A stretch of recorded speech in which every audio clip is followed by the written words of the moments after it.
Hello. We're audible right now, so what's up? Yep. Everyone can hear us now. And they can also... You sound really excited about that. The magic of technology. Yeah, welcome everyone to Fangame Marathon Relay Race 2026. It's going to be an exciting one.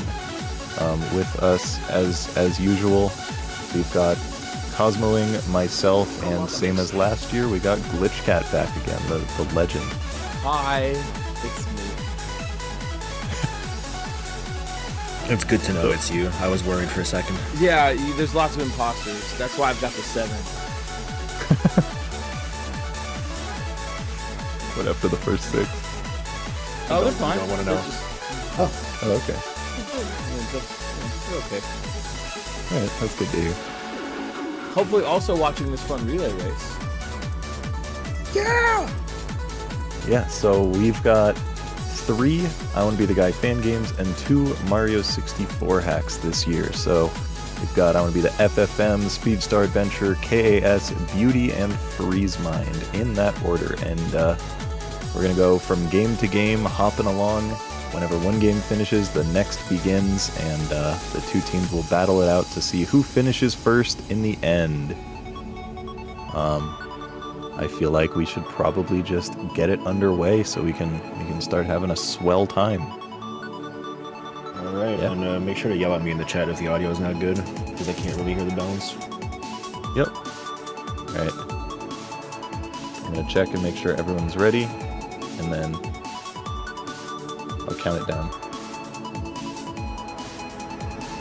I'm ready. You're ready? If you were checking, in case you wanted to know. Oh, we have a hold. Yeah, TD just said wait. So we're currently waiting. We are awaiting. Pop the flicks. Well, I'm excited for these Mario 64 hacks. Oh yeah, the stream on the right's frozen. Yeah, I think TD's dead right now. Oops. Oh, yeah, I was still playing this? Thank you, Mushi. You're right. Let's see.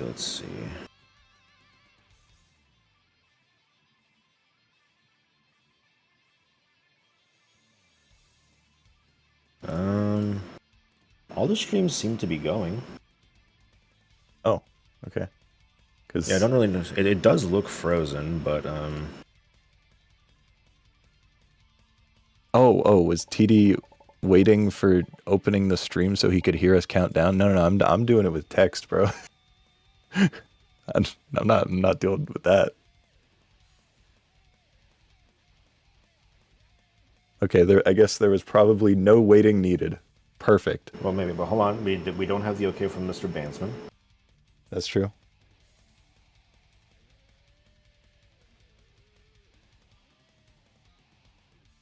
All right, we've got 1 ready. And we got 2. All right. Here goes.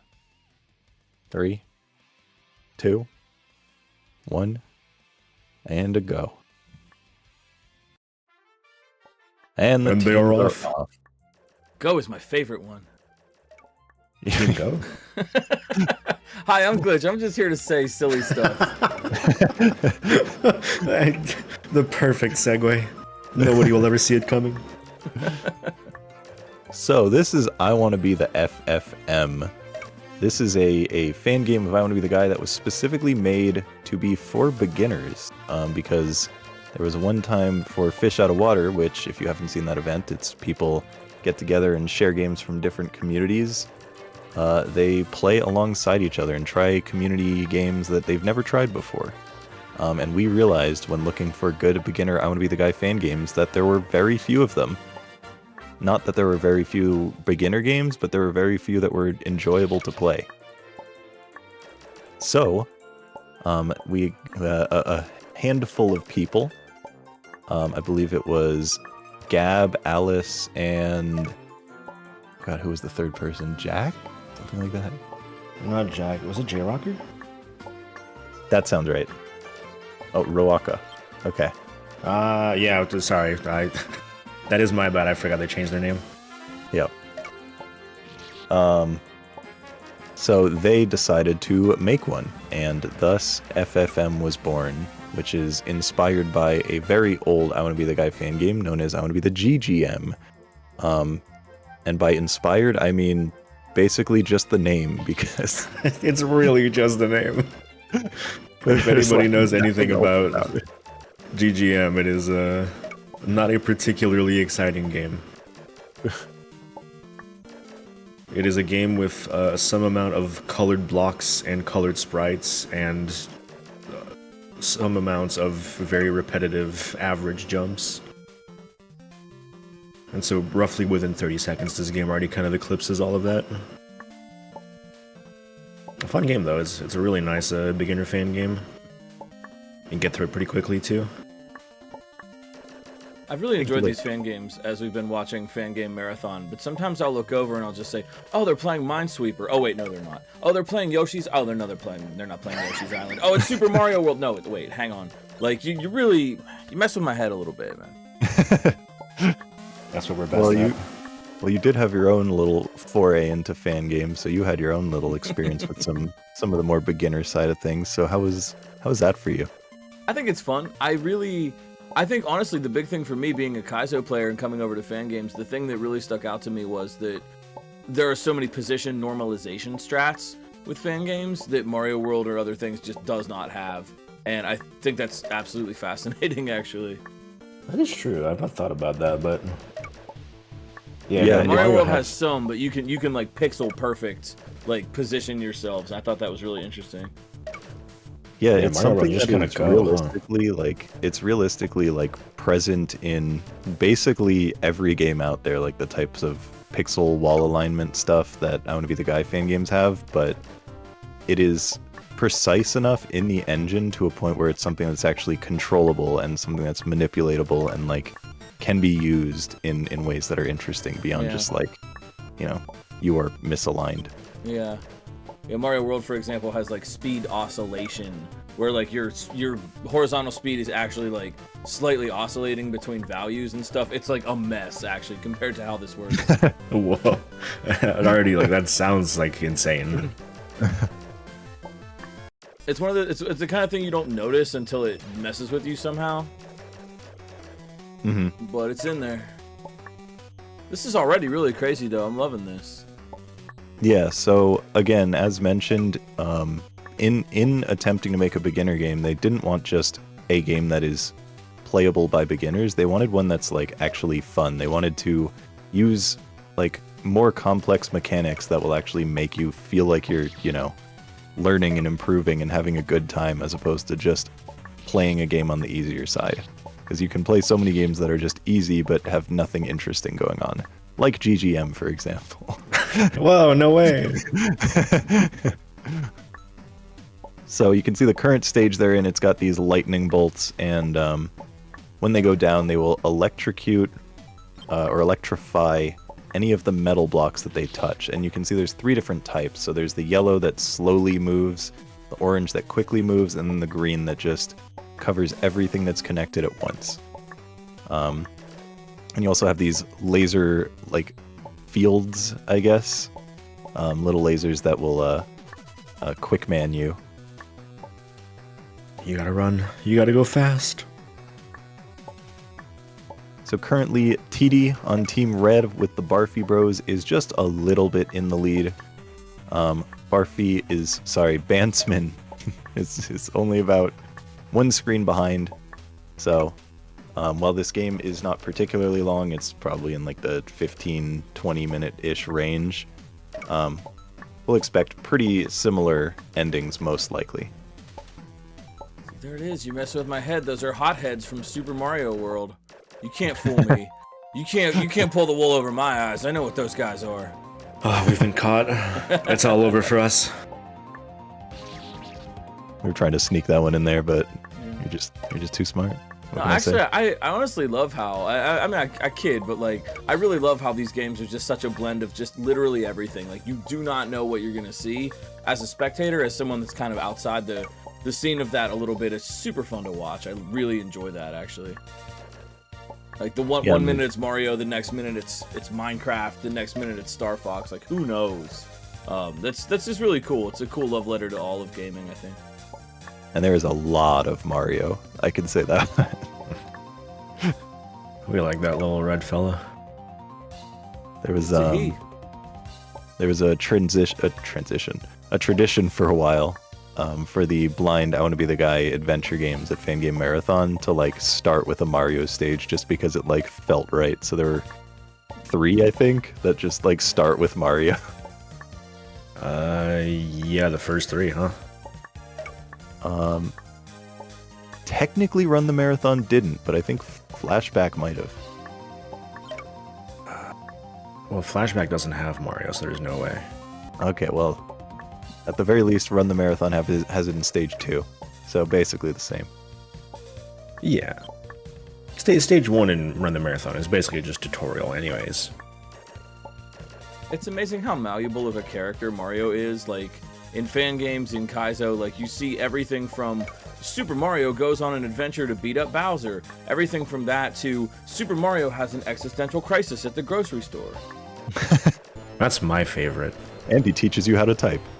He does. He sure does. That's online. You can play that in browser. Oh, sick. Yeah. Can you do that now? Really? Yeah. It's there's a little you can play it like in an emulator in your browser. I bet if you Google Mario teaches typing online right now, it'll come up. You'll be pressing K, J, L before you know it. Yes. That's what we all wanted. Those are the only 3 letters I know how to type, so that's perfect. Yeah. These are the only 3 letters I don't know how to type, so it's also perfect. Well, you're gonna learn semicolon, I bet. Oh shit. Oh, nice fire bars and potobos on this screen. Yep. So we've got the very different stages right now, although Bansman is on his way out, but we just had an ice stage with ice physics, falling icicles, and some snowballs that shoot at you that can be blocked, and heading into the fire stage where there are fire things, like, as Glitch just mentioned, the potobos, the fire bars, and we also got some lava along the bottom. Probably actually one of the tougher screens here on the Team Barfy Bros. I have to constantly keep moving left and right to dodge these.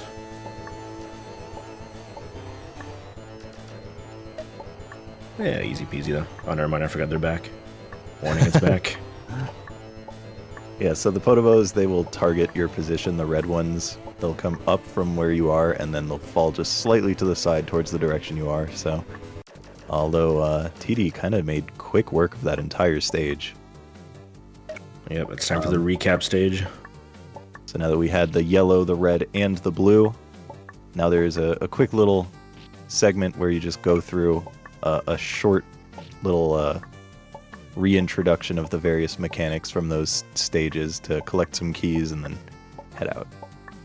Also, apparently, according to one of the fun facts that was supplied to me, there used to be a boss after the red stage, actually, so it would have been before this, but they got rid of it because they felt that it broke the flow of the game. That makes sense to me. It would be like the only boss outside of the final boss. Yeah. Alright, and then everyone's favorite, and I mean everyone, including Glitchcat, because he loves these, is when you have the final stage that introduces all of the mechanics together. It's so true. That is my favorite. You nailed it. No, that can be okay. I mean, I joke about it, but I think it's a huge trope in Kaizo to do that, and it's all right, I guess.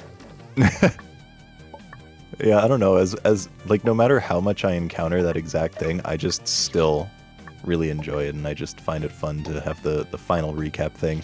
I can understand why you wouldn't like it, but it's just, I don't know, something about the vibes just hits right for me. I think sometimes it's like, especially in Kaizo, where the levels are really gimmick heavy sometimes. If you didn't like a gimmick, like, you now have to just play it again. Remember that thing you didn't like? Hey, guess what? It's back. Like, sometimes I'm just glad to be done with it. So I think that contributes a lot. That makes a lot of sense. Like, no, I won. Right. It was over. The level had been cleared. I'm glad you're sticking with this. Yeah. It's the bit. So now they are both in the final stage. Bantsman was one screen behind, but TD just finished that one off the second screen. And now we've got the wonderful combination of both fire and ice just constantly. That doesn't make any sense. How can they live in the same world? Gonna have to file a complaint with the makers. Actually, I can't do that again. Gab would hate me. Aww. I think we're approaching the final boss on... was there an extra stage here? No, that's the final boss. For Team Barfy Bros. You'll never guess who the final boss is. Someone in chat said Feist for short. That's true. When you really think about it, that's true. Whoa, Tap- it's him, Tap the is- boss. Is that Tap's the one boss? of those people who I just love has the him. humor. He's a mushroom lad. Wow, tell him he's cool. For me. I think you could do it yourself. I'm a actually. little nervous. I'm kind of starstruck here. You better hope that Team Barfy Bros finishes this before Team Mario gets there, because otherwise you'll be double starstruck. Yeah, you guys seem to know him a little bit better, so maybe you could introduce me later after we're not live. I have spent my time with him, that's for sure. Seems friendly. Yeah, The mushroom cap attack. looks like big old Bantsman is heading into the boss as well. We got both on the final boss. T right near the end of the boss though, with the final spell card. He's wearing the kind of hat forgot you about buy this. at a local Ren fair. You find this at your local Ren fair? I would hope. I would love. Honestly, I'm not even unironically. I would love to wear this hat. I'd be down too. Yeah, That's fair, that's actually. for like grocery shopping. Like I would wear this, no problem. I would definitely wear this hat. I wear this hat exclusively for grocery shopping. This is my grocery shopping hat. It's funny because when I think of Ren fairs, the only thing my mind goes to is just like the experience of just buying one of the giant turkey legs and carrying it around with you while you eat that, because I feel like it makes a statement just to be one of those people who has the giant turkey leg. And I went to a Ren fair like last year. Oh yeah, real quick, TD is winning. Yeah, no. How dare TD interrupt my Ren fair story? All right. So it looks like Team Barfy Bros is heading on to game number 2, Oh, which GG. is Speed Star Adventure, run by Mushi. But I need to finish my Ren Fair story while this intro plays, so that's important. So I went like last year, and I specifically was like, I don't even like turkey, but I feel like I need to do it because I'm here. And I specifically said if it's like any more than $18 for one of them, I won't do it. And then it was $18, so I was like, damn it. That's a lot. Yeah, but you expect to spend way too much money at a Ren fair, so. Yeah. But it was Was it actually good? surprisingly good. As I was someone who just hates about to ask. turkey, I was like pleasantly surprised. All right, so now Mushi into the first level, and Bantsman just finishing up the boss, which means that there's gonna be 2 people in Mario in a second now that there's a fish. So Speed Star Adventure is a hack with 30 stars total, and the way that it works is every single stage has 2 stars in it. One of them is a red coin star where you need to, of course, collect the 8 red coins, and the other one is just traverse the stage and get a star from a specific spot. And there are like slight variations in the way that they are structured between the 2 versions. Every single stage also has a brand new mechanic, and the one that they are in right now has, if you get in the cannons and you hold A, the longer you hold it down, the further you will launch. Wow. But with that said, they actually completely avoid doing it as much as possible because it's slow. And you can see them traversing up slopes that normally you would not be able to do in Mario 64. Because when this hack was made, apparently it was a big old hot trend from Mario hack makers to make this include this patch that makes it way easier to climb up slopes with like kicks and jumps and stuff. So in this stage, they can pretty much completely ignore the cannons outside of one of them for 1 red coin. And most of the time is just spent climbing up slopes that would normally be impossible. Wow, no joke. I'm always really, really impressed with the movement in Mario 64. Like, I played Mario 64, but not like this. This is really impressive stuff. I really, really enjoy the SM64 hacks. Yeah, yeah. It's especially cool because it's such a well-known game that's been, you know, beaten to death in terms of like decompilation and like creating new hacks and stuff. Is people have made tons of incredible patches to enhance how they work and like fix bugs and improve upon the physics and add more movement options and stuff to a point where it just like feels great. It does feel really good nowadays. And fix the camera, which, good God, it needs that. Yeah. Yeah, there's a whole... I mean, like SMW has that as well, but Mario 64 is not a world I've trodden in. And, man, I'm just always really, really impressed with what the community's putting out. That's really cool stuff. This is awesome. Yeah, and AG Lab 2, one of the runners here, is actually one of those people who's like the wizard in the community and just creates a lot of those insane patches and has made like some of the best hacks that exist. So it's a treat to get him in the event to like speedrun something as well, because he is a staple in the community. Are you familiar with that one Mario 64 hack where they take the voice samples from the Super Mario Super Show, and so every time he long jumps, he's just going spaghetti, spaghetti, spaghetti, spaghetti. Can we just put that in everything? Because, man, that's so fun. That is... Which hack is that? Do you know, Cosmo? It's the Super Mario Brothers Super Show. Oh, no. I did know that there was a hack called that. That makes sense. We had it at Fangame Marathon a couple years ago, I think. Yeah, KT ran it, I think. Yep. Good old King Toad. Wonderful. Good old King Toad. So this stage that I guess I should mention that AG Lab is currently in because Mushi just left it. The way that it works is whenever Mario goes airborne for any reason, these platforms will flip.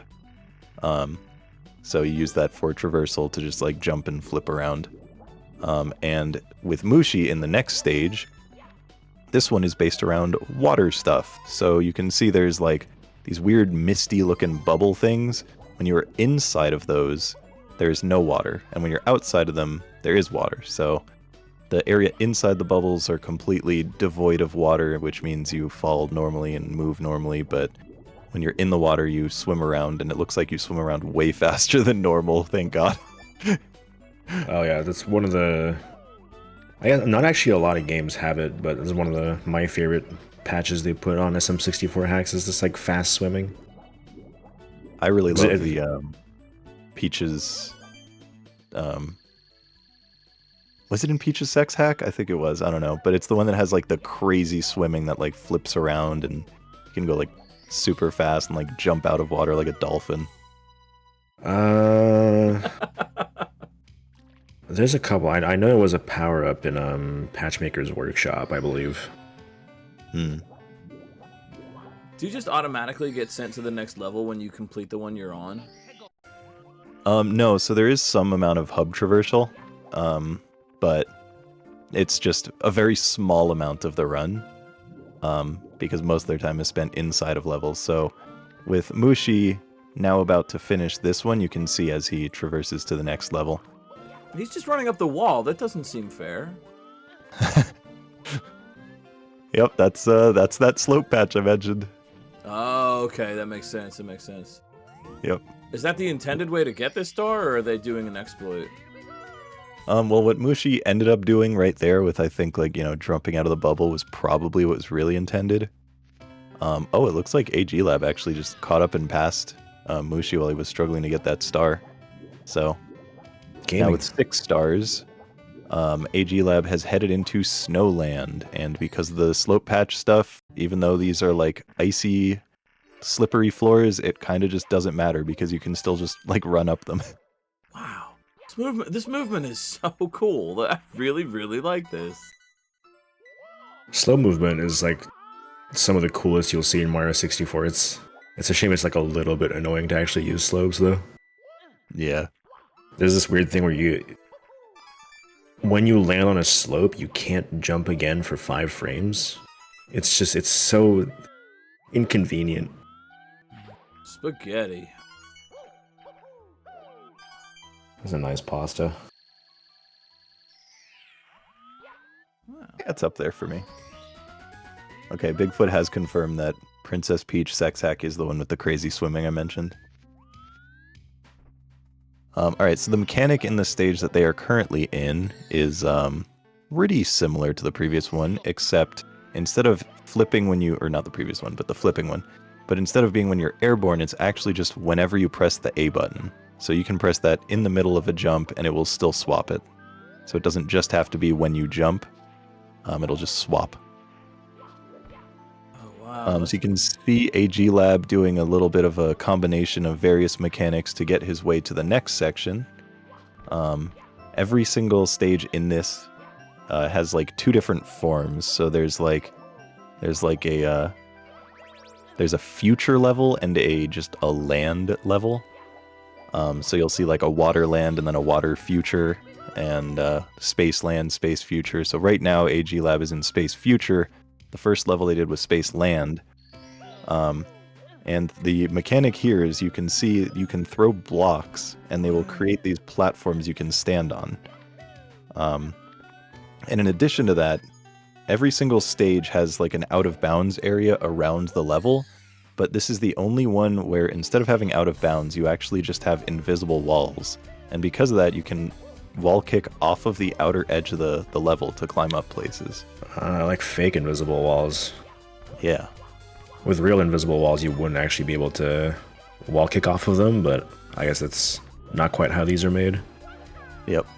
Well, it seemed the video that I watched from Phantom said he doesn't really know why it is that way, but he thinks it might be related to the fact that like the mechanic of the thing is with regards to the cubes, and he thinks that it might just be like, you know, with the way that they made the mechanic, it had the side effect of making it so the walls work that way. Interesting. I do know a little bit about polygon stuff in Mario 64. I did fall asleep about 3 hours into that video about how polygons work. I know that feeling it's so well. I don't know that video.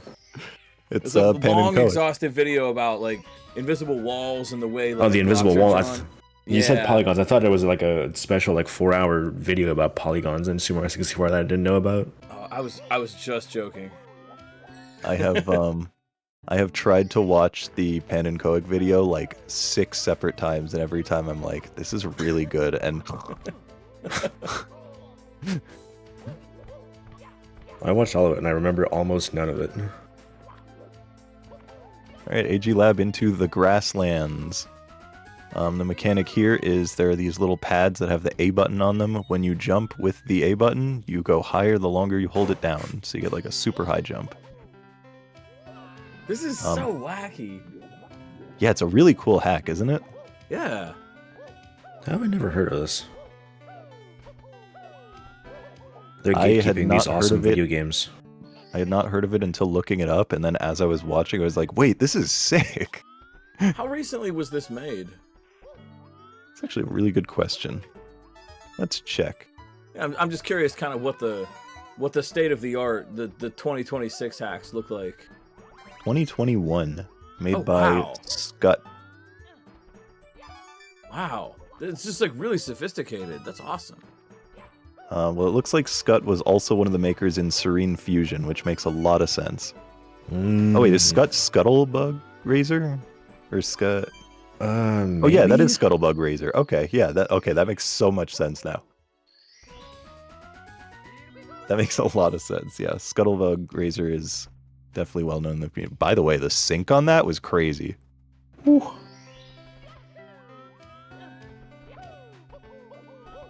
Alright, AG Lab awesome into... race. Yeah. It's only a 1 star of a difference. AG Lab into, he just took some slingshots, which we won't actually see in a level until later. But right now we have these rings. And the way that these rings work is the more speed you have when you go into them, the more speed you will have launching out of them. So if you do like a dive or like a ground pound or something right before touching one, you'll get a massive speed boost. And you can see he like did a grind on that slope, so when he slid into it, it just launched him up. That's so sick. What the heck?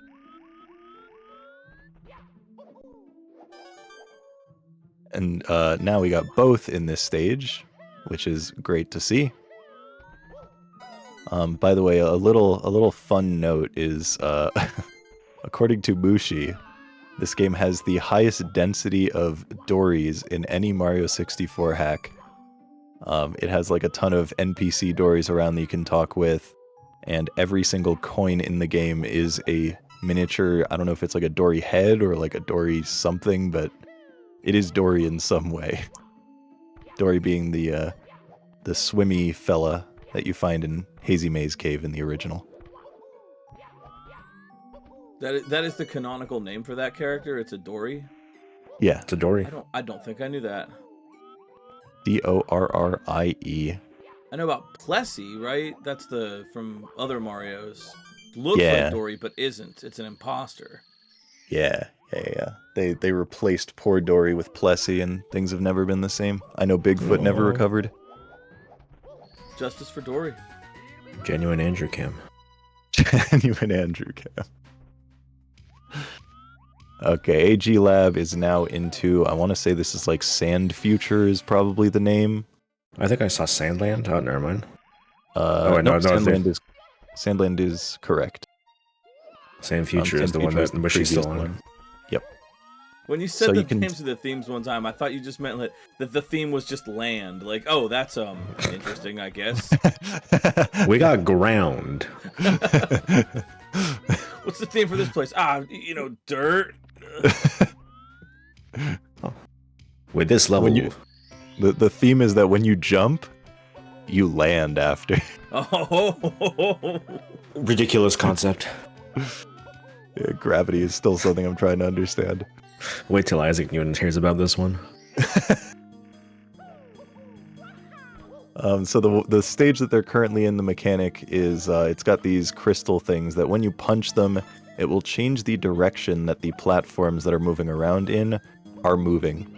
So I don't know if that's like, they'll move horizontal before and then you hit it and then they'll go vertical. I don't know exactly, but I know that it changes their direction when you hit the things.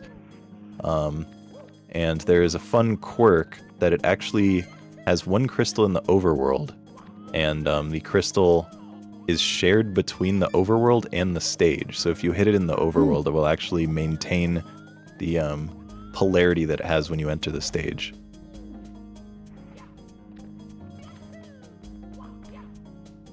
Alright, AG Lab into the next stage, currently with 16 stars. Mushi on 14, just has a couple more to finish off this level. And this is a bit more of a complicated mechanic for the one that AG Lab is in. So you'll see this platform in a second. It's got these it's got that orange thing in the center and like yellow outside. And it will move based on how Mario moves. So after you touch it, if you do like a side flip, then it'll go up towards where you go when you land on it, or you do like a long jump and then it'll like move towards that, and you can see the star trail kind of like indicates where it's going to be moving to. So if you do a side flip, then you can make it go up, and then you use it moving up to get to like higher coins and stuff. Very bizarre mechanic. oh That's no. so weird. Yeah, super cool though. I don't mean to be mean at all to the skill of all these racers because they're very, very talented, but I quote unquote like when they screw up a little bit because it shows that it's difficult, right? That I'm actually like, they make it look so smooth and easy and then they mess up and I'm like, oh crap, no, this isn't easy at all, actually. Yeah. One person once told me that when it comes to GDQ runs, for example, like a marathon run, you need a little bit of train wreck so people like understand. Yes. If it all looks easy, then they don't get it. Yeah, I could absolutely agree with that. Alright, That's a lot of seems like- worlds. Yep. 15 courses and then a final course. Ooh. Or maybe it's, yeah, no, I think it's 14 and then a final course. But hope yeah, the 30 next theme stars is total, 2 floors. each. Well, it's land, you can see that much. Yes. Yes. My favorite. So Flower Land. The mechanic here is these balloons. When you touch them, they pop, they bounce you. It's pretty simple. Especially simple coming after the previous one, which is definitely the most complicated one in the whole hack. Yeah, I was gonna say this just seems so much easier.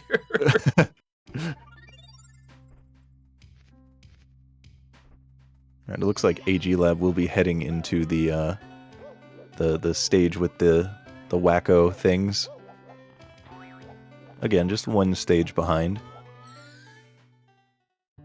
Mushi holding on pretty well considering how not fantastically the previous level went. It looks like very hard and there's a lot of time you can lose by falling down, so it's to be expected. Lab's just kind of powering on through though. Yeah. I haven't really seen a single major mistake, I think.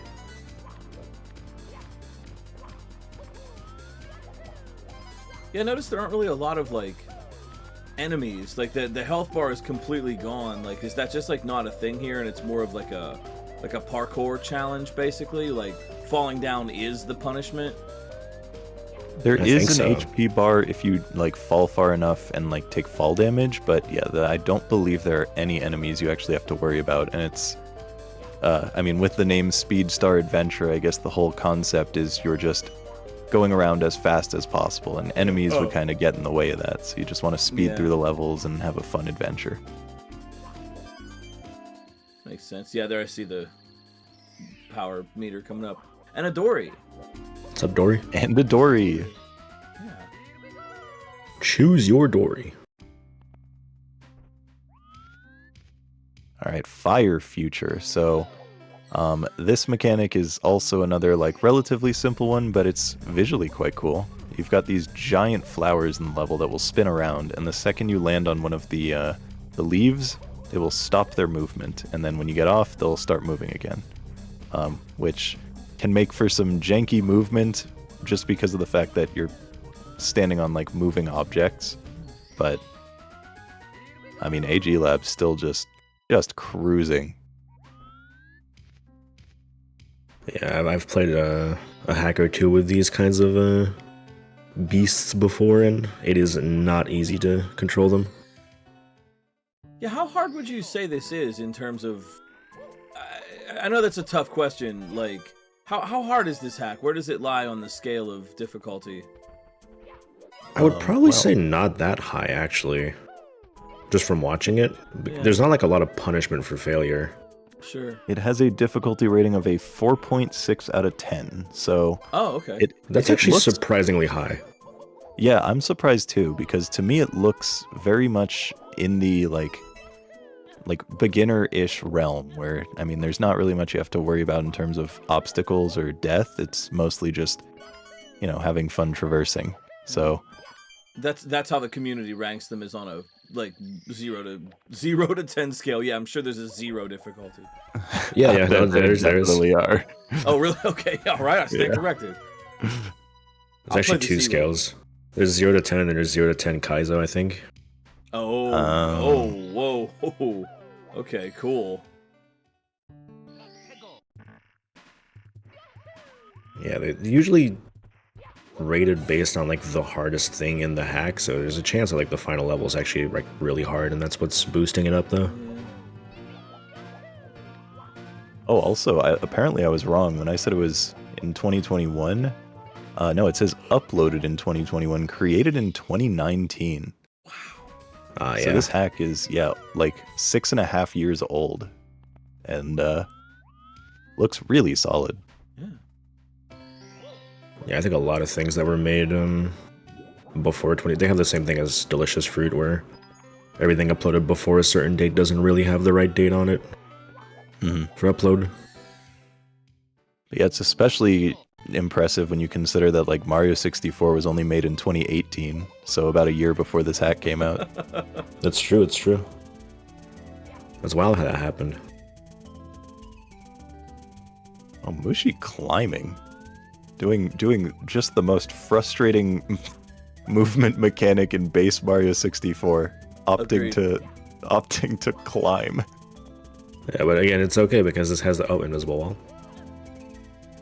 It's okay because this also has the patch that makes climbing, well, hanging on climbable ceilings bearable, where you actually move at a reasonable speed instead of 2 pixels per minute.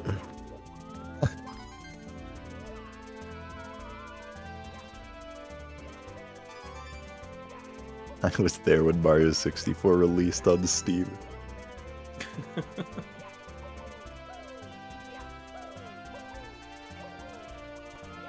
Actually, I was there playing Mario 64 on the store display in Walmart when it was the thing. Jokes aside, that was real. We lived that. Mom would go shopping, and I get to spend 20 minutes playing Mario 64 at Walmart, unless some other kid was there. They gotta bring that back, man. Yeah, I agree. And make it be Mario 64 too, not like anything modern. Please. Yeah, I don't want to play any modern games. I want to relive the 90s. It's just a bunch of like 30 and 40-year-old dudes hanging out and playing it. Like it's not even kids. I want Diddy Kong Racing at my local McDonald's, please. Oh, the memories, man. My favorite, I mean, the McDonald's one was chill, but my favorite was always in my orthodontist's office. They had like this huge console set up. There were like literally like 10 different consoles for a waiting room. So while you're like waiting for your orthodontist appointment, you just like head over and like play Mario Kart or like, you know, Mario 64. Everybody had such cool Pyro. orthodontists. I must have had the worst orthodontist on the planet because they had nothing. And I hear so many people be like, "Oh, I had 10 Nintendo 64 games and a Pac-Man machine at my orthodontist." Like, must be nice. Must be nice. A Pac-Man machine.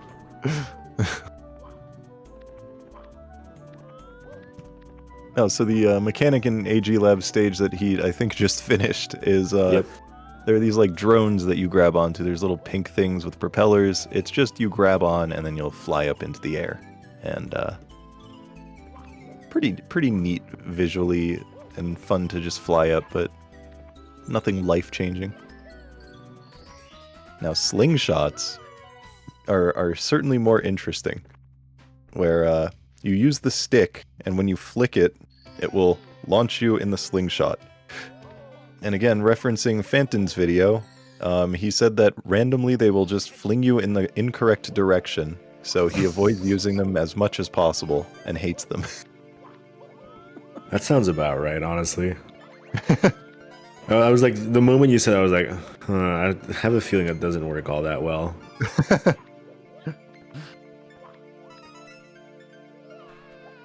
As a character, Mario just gets smacked around so much. That's his whole personality. The amount of fall damage he's taken in this run alone. Well, the real problem is half of his personality is getting smacked around, and half of his personality is just being an asshole and like beating up creatures that are just minding their own business. So he deserves it. Yeah, exactly. Yeah. I mean, his like original debut in video games was him just like abusing a monkey in a cage. So like, Yeah, that's true. Yeah, you got me there. He literally is the villain in Donkey Kong Jr. yeah, Yeah. basically we hate Mario here. Wild guy too far, but I'm sorry.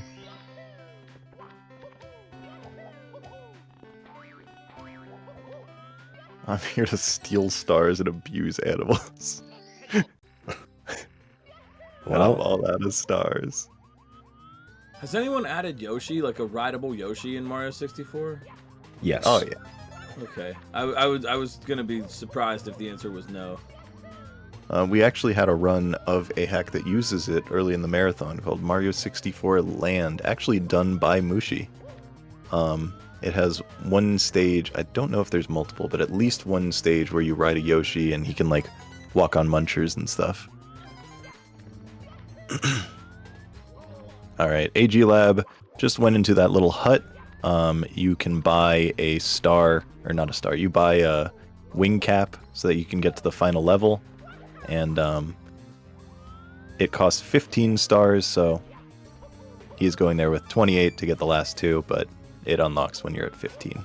Not that it really matters. Has anyone ever actually figured out how to use that wing cap? Because when I was a kid, man, that's the most frustrating thing. Like, it feels so weird to fly with. I cannot make it work. Yeah, I hated it as well. I am not particularly good at it either, although, man, task flying, oh, Yeah, it's sick. it looks so good. I mean, flying also has this really annoying thing where, like, it's got that cannon, like, angle storage, whatever stuff. Yeah, Where, there's a lot of, like, weird stuff with angle storage in general. Yeah.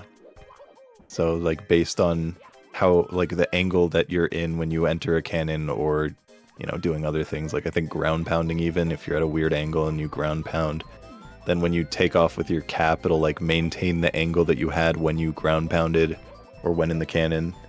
It's bizarre. There's a lot of weird things like that that just cause you, like, instantly fail the moment you try taking off. Shoutouts to that Mario 64 task from GDQ recently. That was sick. Yeah! So sick. I had been like, when I randomly got recommended the video of the trailer when it was coming out, and I was like, oh man, that's awesome, I want to watch that. And I had no idea that it was going to debut at GDQ, which made it way cooler, so everyone could just like watch it together and experience that at once.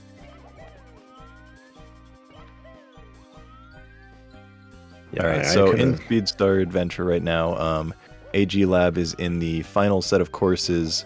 So first he is doing, I believe, the land set of courses. BLJ? Okay. And then he will be doing the future ones. And this has GlitchCat's favorite mechanic of combining all of the mechanics from throughout the game into one final stage. Yeah! Man, now I know why you had me here, because it's got all my favorite stuff. It's got Mario, it's got ground, it's got platforms, and all the mechanics. We got the bases covered. Mario, ground. What more do you need? Air. I just want to give a little bit of context further for anyone who didn't fully get it. Is GlitchCat ran a hack that he made earlier in the event for Mario Bros 2, which is super sick, and everyone should check that out. But in it, he talked about how he does not like that decision to do that in the final stage. So I just think the here we final are stage could just forcing be him. a final stage. Sometimes it doesn't need to be a big wrap-up gauntlet. Sometimes your ideas were good where you put them, you know? That's fair. That's fair. That being And said, sometimes- this does look like a pretty cool stage. Yeah. I have it's him. experienced some games where they, like, in the final stage or final screen or whatever, really just up things way too much. Yeah. I like to use the phrase big stay and play with me forever energy. You know? Mm-mm. Like sometimes maybe just let it go. But this Bowser fight though, I'm looking at this now. Yeah, you just What is happening? You bring the bomb with you. You bring it over to Bowser instead of Is bringing that what Bowser you're to the supposed to bomb. do? Is I that guess, what I you're guess supposed so. to do? Wow. I'm assuming you're just supposed to kick it, but you can And he see just stands there like an idiot and just gets hit by him? you That's can see you right. can like clip inside of it and move it from in front. So Wow. that's likely not what you're supposed to do, but it works. So Bowser just kick it back?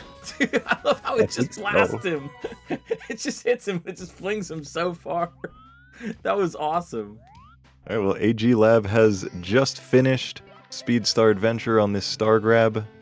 Mushi at 28, so he is getting the wing cap, and then he will be heading into the 2 final stages. But with that said, we've got I Want to Be the KAS. It is going to be with, I believe, Mosamari is... No. This is Sully. Who's on Sully on Team Mario. So this actually starts from the difficulty select of the game, because there's a little bit of platforming before you get there. So rather than waiting at the medium warp, they decided that they should include this platforming as part of the run. So Sully working his way over the medium warp to start the game. Just to mention, the original I Want to Be the Guy was intended on hard difficulty, medium being the easier one, which gives you a bow and gives you saves that say wuss on them. But in just about every single fan game that was made after I Want to Be the Guy, it is intended to be played on medium difficulty. So that is what we are doing here. I've been playing a lot of weird and old janky games on my stream, and one thing I've really learned from that experience is go ahead and select easy difficulty on these like 1992 games. Just select easy. It's fine. It's gonna be hard enough. Yeah, and speaking of janky games, so I Want to Be the KAS is what one would describe as a Sudoku I Want to Be the Guy fan game, which is it's a joke on that old commit Sudoku meme, where someone made an I Want to Be the Guy fan game known as I Want to Kill the Sudoku, and the whole idea for it was a medley or a collection of I Want to Be the Guy fan games that are, the way that I like to describe it is quirky. I don't like to say bad, I don't like to say like questionable. I think quirky is the more fun way, because quirky can mean, it's just fun in its own way. And that's kind of the basis for it, is that they're not inherently bad. They are just a little bit off in some way, whether that be like a weird mechanic or just like strange design choices, or it could just be like completely memey and it just throws troll faces at you, and that's the big ol' XD. So this is on the side of questionable in terms of design. It's not a particularly good game. There is realistically not that much going on in it, but this is the like simple kind of Sudoku, like the very basis for the term. And there are people who have apparently debated whether or not this is Sudoku, which I completely disagree with. This is objectively a Sudoku game. I love how absolutely quickly words like Sudoku can be completely recontextualized in game communities. Like, we just speak a whole other language, man. Yeah. We're just yapping over here. How much of what's going on in this, on the left side here, how much of this is the intended route versus just some cheese that they can do? So what they were actually doing in that previous screen with that water jump straight up to the top, that was indeed a skip. Okay, yeah, that made me wonder. So normally you would have to go to the entire left side. According to Sully, you skip all of stage 2, but I don't know how much all of stage 2 even implies, because when I played the game, I also did that skip. So...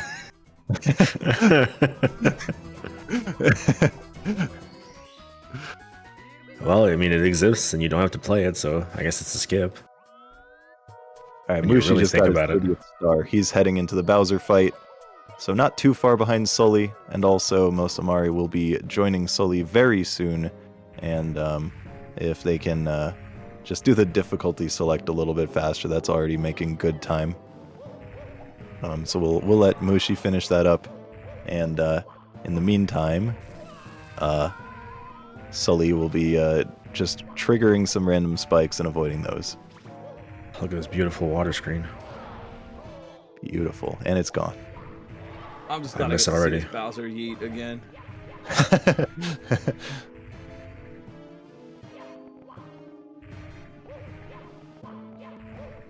I really like the being stuck inside the bomb movement.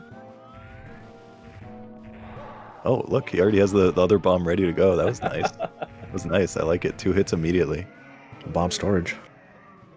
All right, Mushi about to grab the final star and head into the next game with KAS. So Just we will like have Bowser both always says, ah, no.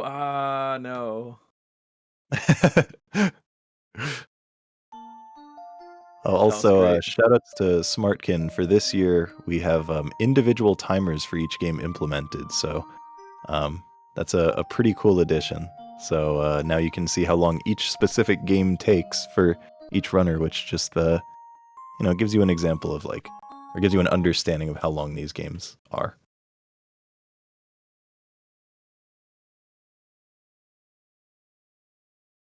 Okay, this is a stupid question. Oh, sorry, go ahead. I was just No, going to no, ask a stupid question. No, go for it. Okay, so a lot of these games are like, I wanna XYZ. Is there anything that you don't want? Have they ever gone, it's like, I don't want to do the thing, I don't want to be the guy, I don't want to kill the thing? Or is There's that a just couple. not how we roll? Yeah, There's a couple. I can think of 3 actually off the top of Okay. my head immediately. So one is I done wanna be anything. I thought that person in chat was just memeing.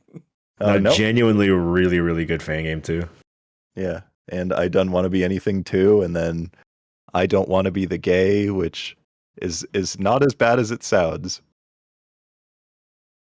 Okay, apparently Opanker said, I don't want to touch the block. And there are probably some others throughout there. I don't want to grow up. I'm a Toys R Us kid.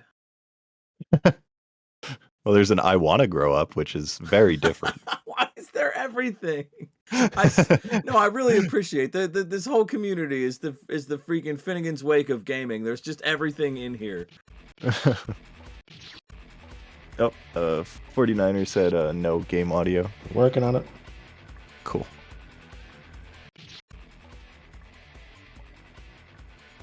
So yeah, hey, Glitch. Hi. So with the discussion of Sudoku fan games, do you have much experience with that stuff for Mario World? Because I don't know how much you find yourself indulging in the more questionable side of hacks, because I know you have like questionable level design contest and stuff. Yeah, that's what I was thinking. We have the questionable level design contest. I haven't engaged with that so much, but sometimes they are really fun. Actually, there was a streamer, DJ NB. She recently had a hot garbage level design contest, and that was actually very very fun. I was a judge for it, and the goal was to just actually make hot garbage levels. So like some levels that were like good, I scored them low because I'm like, well, this was just fun and good. Like, I'm sorry, but you didn't make garbage. The winning one was won by maker named Furpy McFrosting that like messed with the physics, and like every time you jumped moving the opposite direction, it would increase your momentum. It was like it was rough, but it was fun rough. So yeah, there's a bit of that. I always wanted to make this QLDC level where Mario comes to life inside the game, and it's just like a story that you read. But I never got around to it. That's fun. I like the hot garbage design idea. Yeah, it was a fun one. I hope we can do that again sometime. HGLDC. We occasionally have some fan games that are just kind of like designed in that way. We don't have contests for it. It's just some people get inspired. I'd say there's like da da da da da da, which is like every single time you press the jump key, it's a random jump height. However, it also responds to your like shift releases.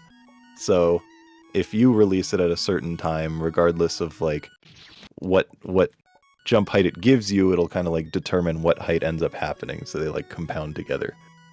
And then there are things like ones that will actively mess with your controls while you're playing, or there's a very famous series by Stonk known as I Want to Scroll My Mouse Wheel Downwards.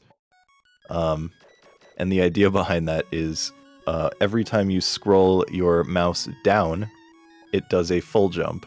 So you traverse through platforming by using the arrow keys like normal for movement.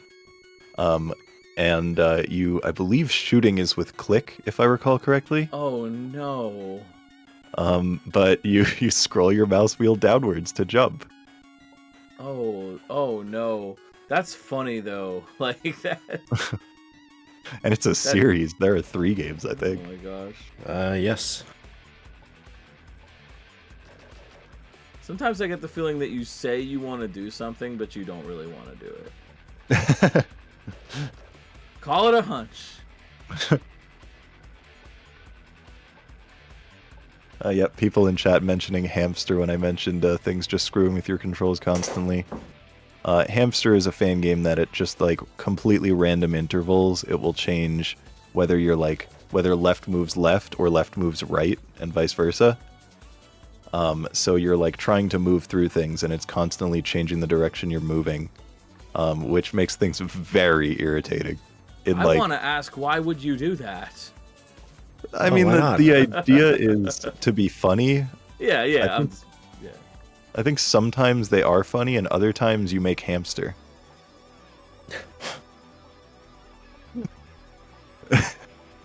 This could be true. It could be true. All right, we'll look quickly over on Sully's stream because there was a long gauntlet of very, very slow platform things, and here he's going to try a skip, which he did not That's get. unfortunate. But if you first try that drop, then you don't have to wait for this really, really slow platform cycle, which it's quite tough. So, you don't expect that to happen, but it's cool if it does. Oh yeah, with the 16 pixels too. Oh. Yeah, 2 of them. Oh, really, really crazy optimization there. He had the platform pull him up through the block on the side, and doing that meant that could save like 1 or 2 frames of walking. We love a little platform carry.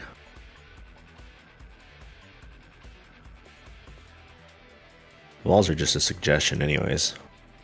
True.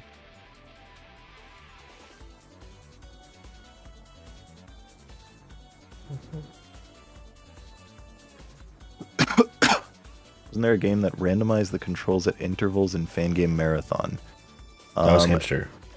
Yeah. We did have Hamster in Fangame Marathon before, and we also had an RNG relay before, which had da-da-da, which I mentioned previously. So, we have had some of that garbage. I genuinely appreciate Fangame Marathon's willingness to embrace things like that. Yeah. I think the Sudoku block is always a good time, and we haven't really had one in a while, so it's nice to have one again. And we actually have had games that are Sudoku that didn't end up in that block. Like, for example, KAS is in the relay, or the blind monkey ball hack was quite an experience this year. Did they play it with the banana controller? Because they got the banana controller. God, I wish. Is it really monkey ball? I love that banana controller. Unironically, I think it's just fun. Banana controller is cool. What I hate is when you go into the arcade and they have monkey ball and they have like the giant sphere that you have to like physically roll, and it just never responds to your inputs properly. I've never seen that, and I genuinely love the trackball as a controller. Yeah. It's just that, but really big. Oh, that's really funny.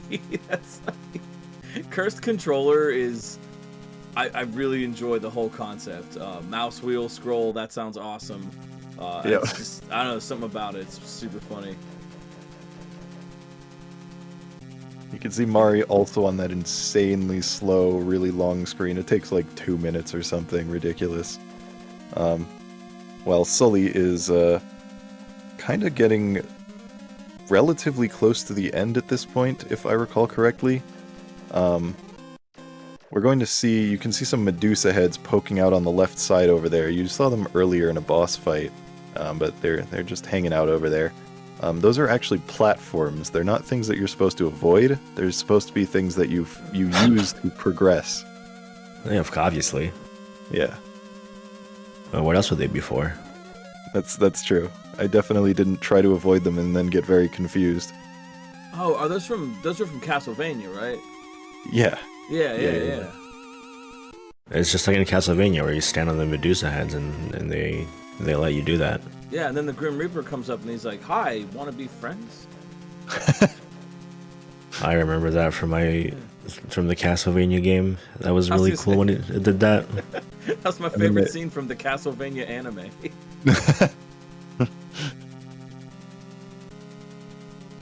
Then they all kiss and grab a couple beers.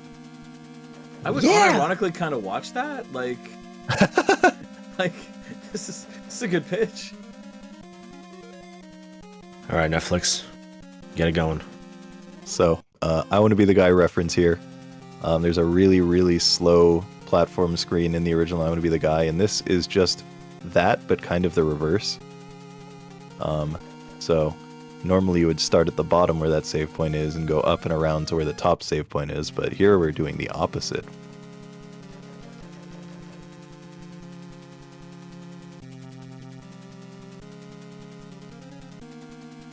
As you can see, Mari's still on the elevators. Yeah, had a tough moment where they got stuck in the ceiling, unfortunately. Oh, that's rough.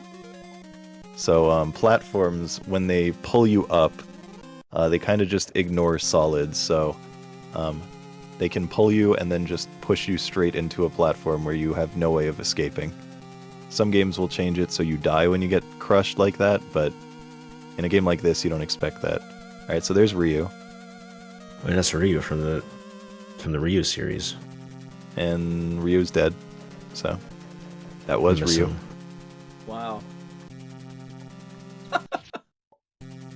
Jokes aside, I'm actually really impressed with this movement.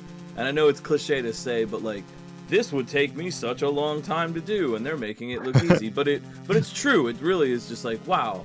I'm really impressed with this. Having dipped in a little bit and played some of this kind of stuff, I can appreciate the movement here. It's so tight. Like, really great job to both racers. This is great. And Ryu was there. He was doing his best. Ooh, Sully going for the tough sphincter skip. Oh god. Oh jeez. Oh my god, second try. It does not Insane. sound like something your doctor would recommend. Well, I feel like generally my doctor prefers that I have one. Yeah. If I talk about sphincters to my doctor, I probably get a weird look. I feel like I can still skip at the moment though. Like I'm not quite at that age yet where I need to worry. Thank you for sharing this information on stream. Alright, so here's Dracula. He gets small when you shoot him. Now he's gone. That's a great boss. That is the best thing in the game. Wait, he just leaves? He just Nah, doesn't you want just to kill play, him. and he just goes away? Now you shoot him for a while and Oh, he you gets shoot him. smaller Oh, with each okay. shot. Oh, the way I saw that was just like Dracula shows up a minute, and then he just like gets real small and disappears. Yeah, so you shoot him with a shrink gun. The gun that makes him small. I'm actually surprised that these runners are opting to not use auto fire because I know that Sully, specifically in their review of the game, mentioned that it can be kind of painful to do without auto fire because a lot of the bosses take a lot of hits, as you can see on Mari's side. Like this cherry is taking many shots to kill. Alright, Sully just about on the hardest save in the game. It's got diagonals and more diagonals and other diagonals, so... Is there something in particular that makes diagonals especially tricky? Inherently diagonals are not that hard, but you can see when they're doing the backtrack, they can't just jump straight through it. They have these ones that they need to use their double jump before it. Yeah. The 2 spikes into the diagonal, and that's the jump that's harder. That's called an M jump. Technically, this is a half M jump, but we're going to refer to it as an M jump anyway. So you have to do 2 of those. And that's the save. Oh, this screen looks awesome. Yep. Kale made this. Kale, a prominent I Want to Be the Guy fan game maker who really liked gates. Oh my god, I was worried for a second Sully soft locked because when I first saw that save point I in this game, I was like, you can definitely soft lock there, and when I saw them spawn inside the spike, I was really worried for a second.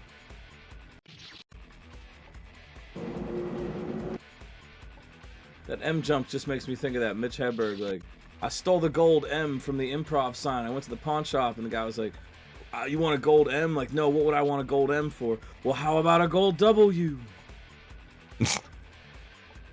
For Wumbo. Wait, I want that now. So Sully right there on that first screen just jumped up and hit an invisible block to show something. That was a very intentional decision, I'd assume, to get me to talk about it.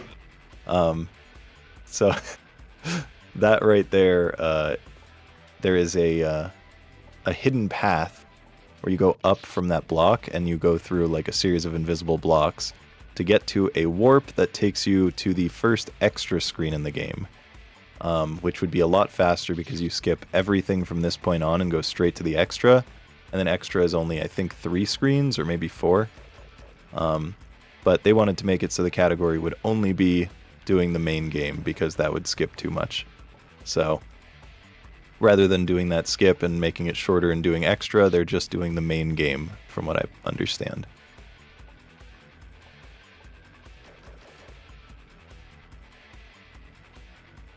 Mari's at the Medusas. Sully in more invisible block maze nonsense. Are the A staple.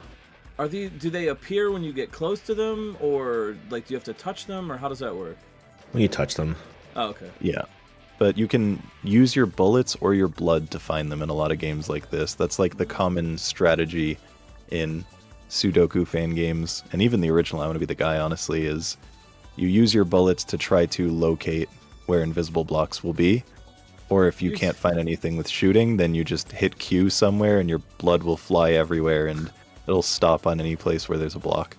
Use your blood, as one does.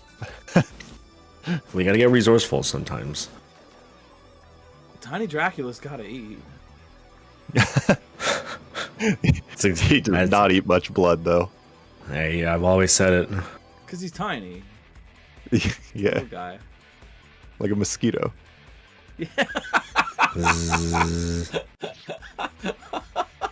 Are mosquitoes Draculas? Yeah, I mean, mini ones at least. That's very funny. Zzz. You ever had that experience where a mosquito was like just sucking your blood and then you like smack it like right after and then you just like blood just gets everywhere and it's like, oh.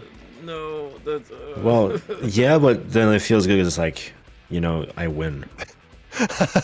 Oh, It's that's the a positive. carnage. That's a glass half full way to look at that. I appreciate your perspective. I do love a glass half full. Except from The Simpsons, like, Flanders, don't you hate mosquito bites? No, they're fun to scratch. Satisfying. Okay, I wouldn't go that far.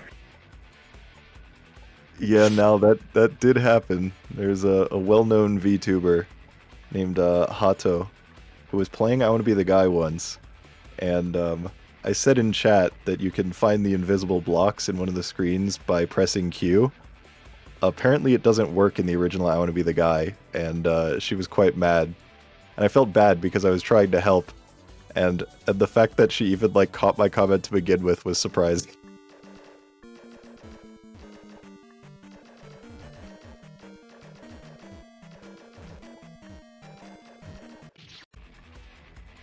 Alright, Sully, I believe this is the last stage. It's very, very close to the end of the game, like 1 or 2 screens.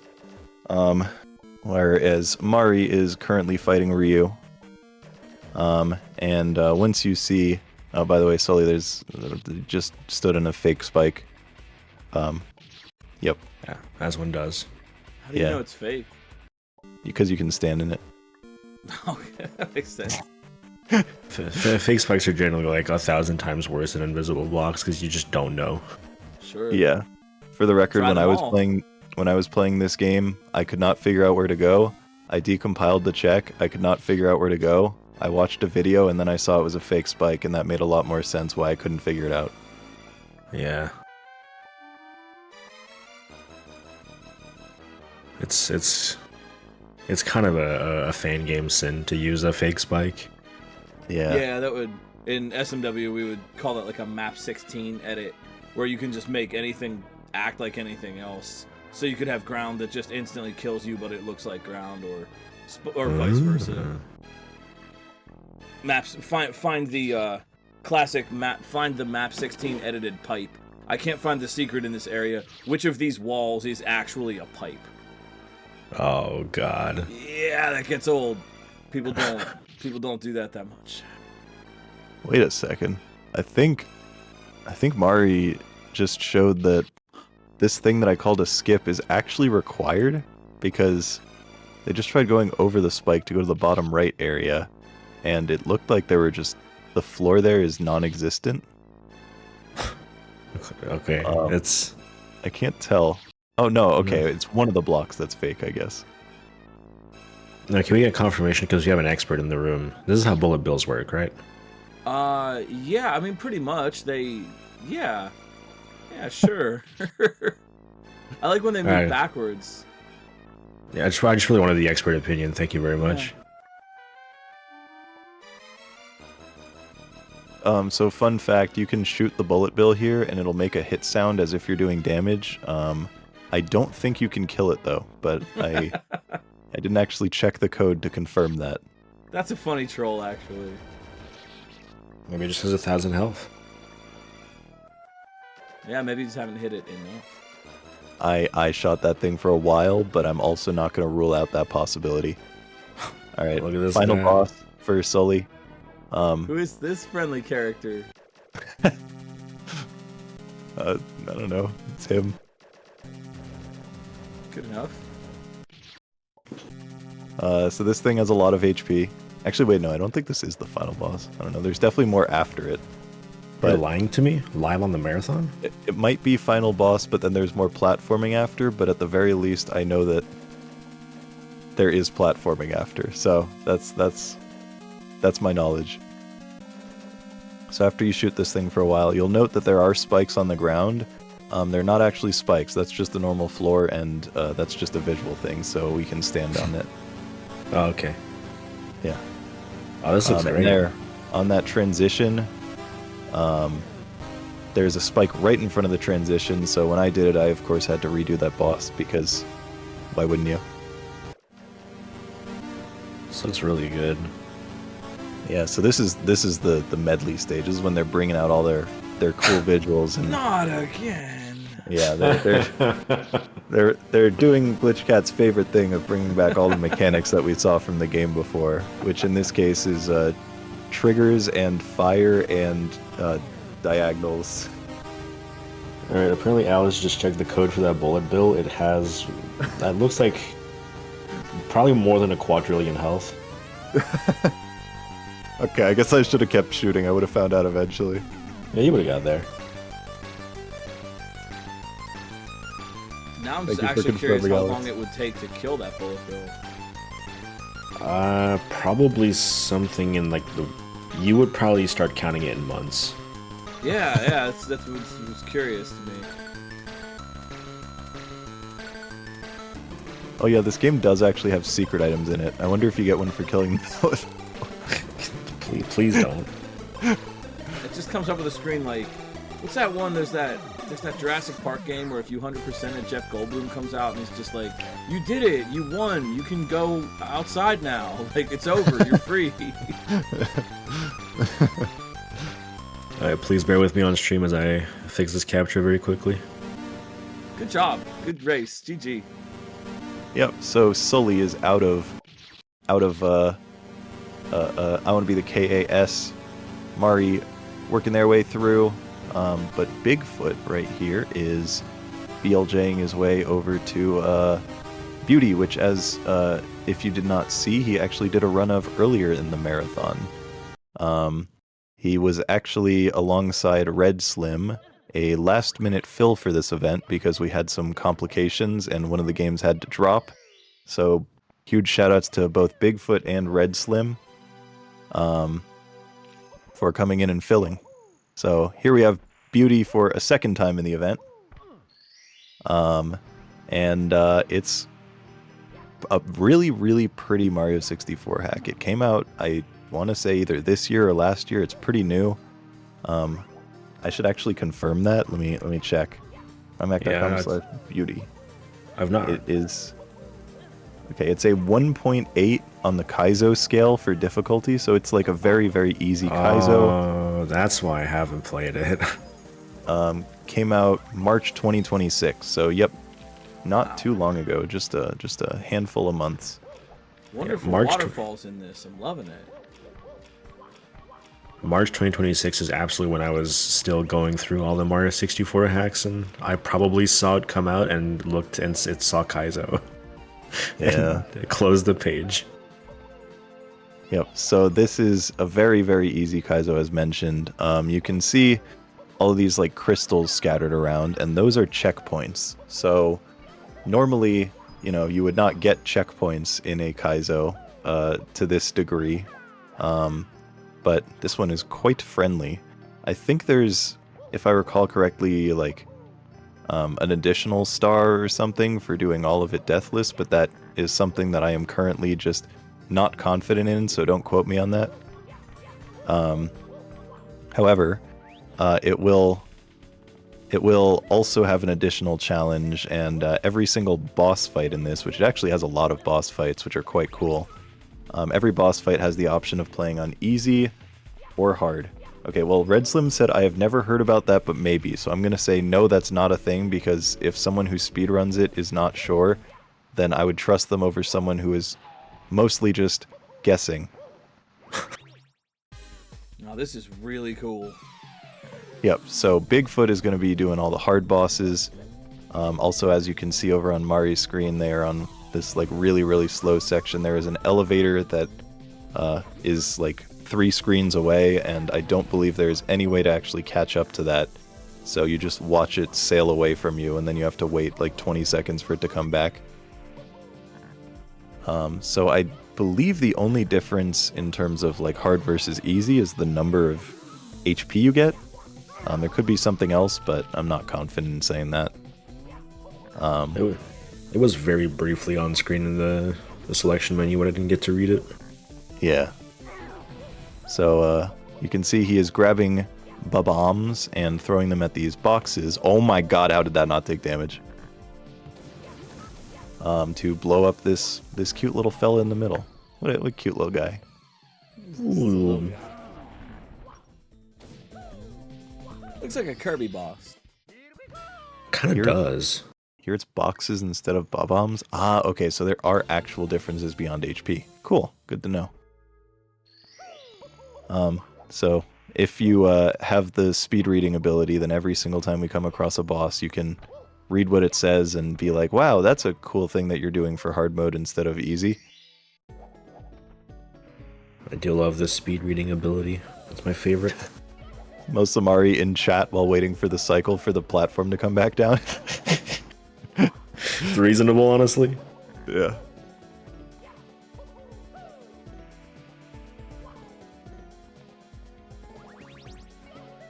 Also, Beauty has 5 stars that you need to collect. You can see Bigfoot currently has 1.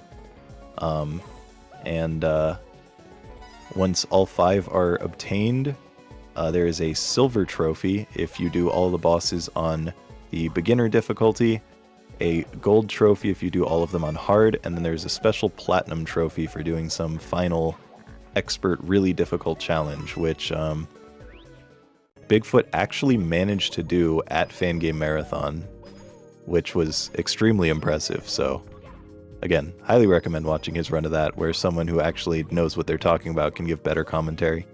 What if you just try your best? That sounds like a lot of work. You're not wrong. Oh man, I'm just watching this on Bigfoot's side. This is so cool, man. Yeah.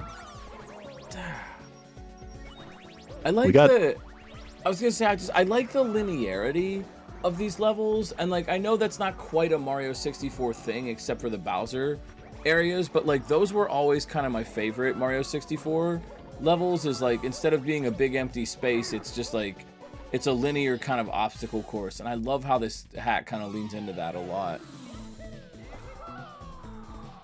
Rare lightning versus frequent lightning for this one, okay. Yep.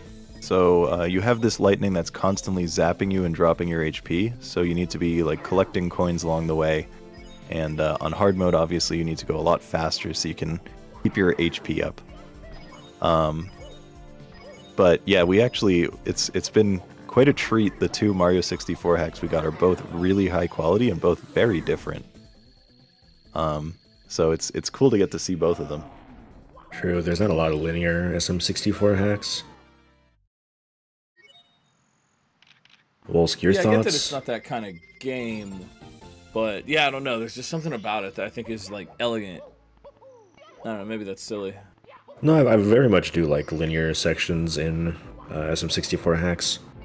Wolsk, your thoughts on 2D sections in SM64 hacks? I think there have been almost no actually functionally good 2D sections in any Mario 64 hack. I'm sure they do exist, but every single one I've played is really janky just from the fact that it is trying to translate 3-directional movement into a 2-directional area. So you constantly have this problem where if you're trying to change directions, Mario still has to like rotate around to change directions. So things like that combined with, you know, the fact that you're able to do things like side flip in the wrong direction, for example, or, you know, you can just input things in the wrong way. it ends up being quite frustrating to me. But from what I've heard, there are ones that fix this stuff. I just personally haven't played any.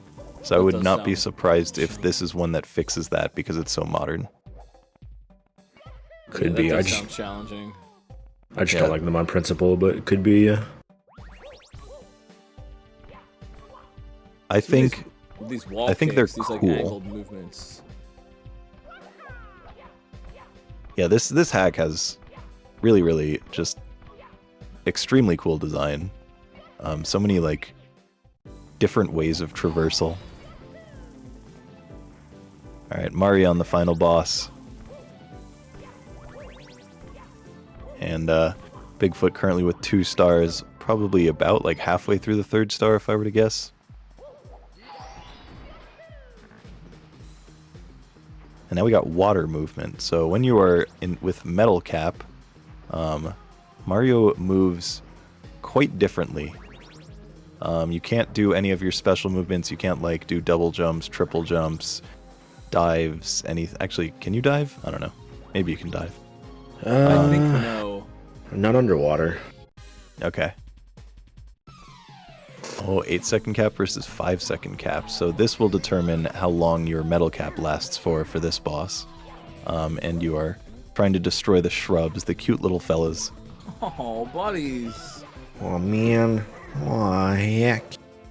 Red Slim has confirmed that it is just jump ability that you have as Metal Cap Mario. Yeah, Metal Cat Mario underwater is. You ain't really got a lot you can play with. How is Yeah. this metal cap being required? Why can't they just not? Can the player simply not use the metal cap? I'd have to I'm assume it's assuming what's there's a killing the reason. shrubs. Yeah. Yep. So the okay. shrubs are the bosses, and you need to destroy all of them. And if you don't have it, then presumably That's the they only way just to do kill it. you. Gotcha.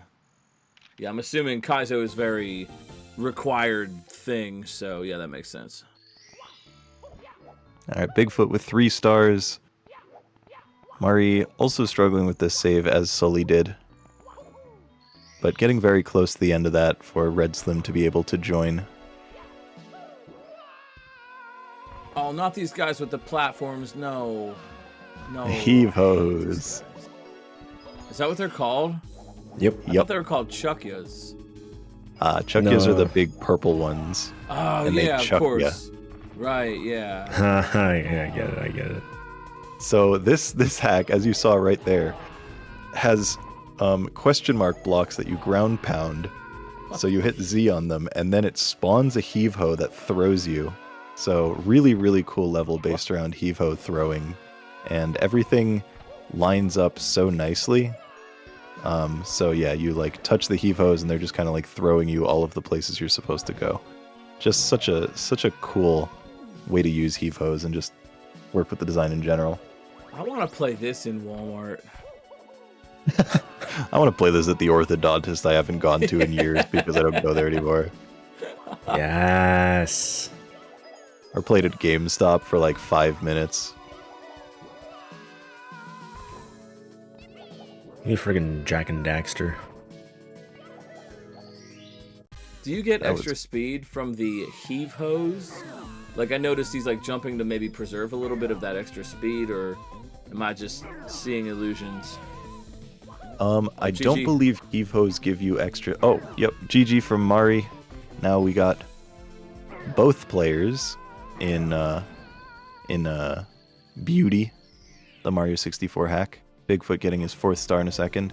Also, real quick, this part right there, that's kind of a rough ending, but Bigfoot just nailed it, so GG.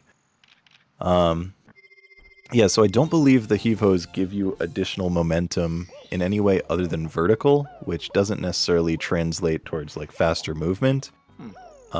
But there are like momentum conservation. Ooh, that death from Bigfoot.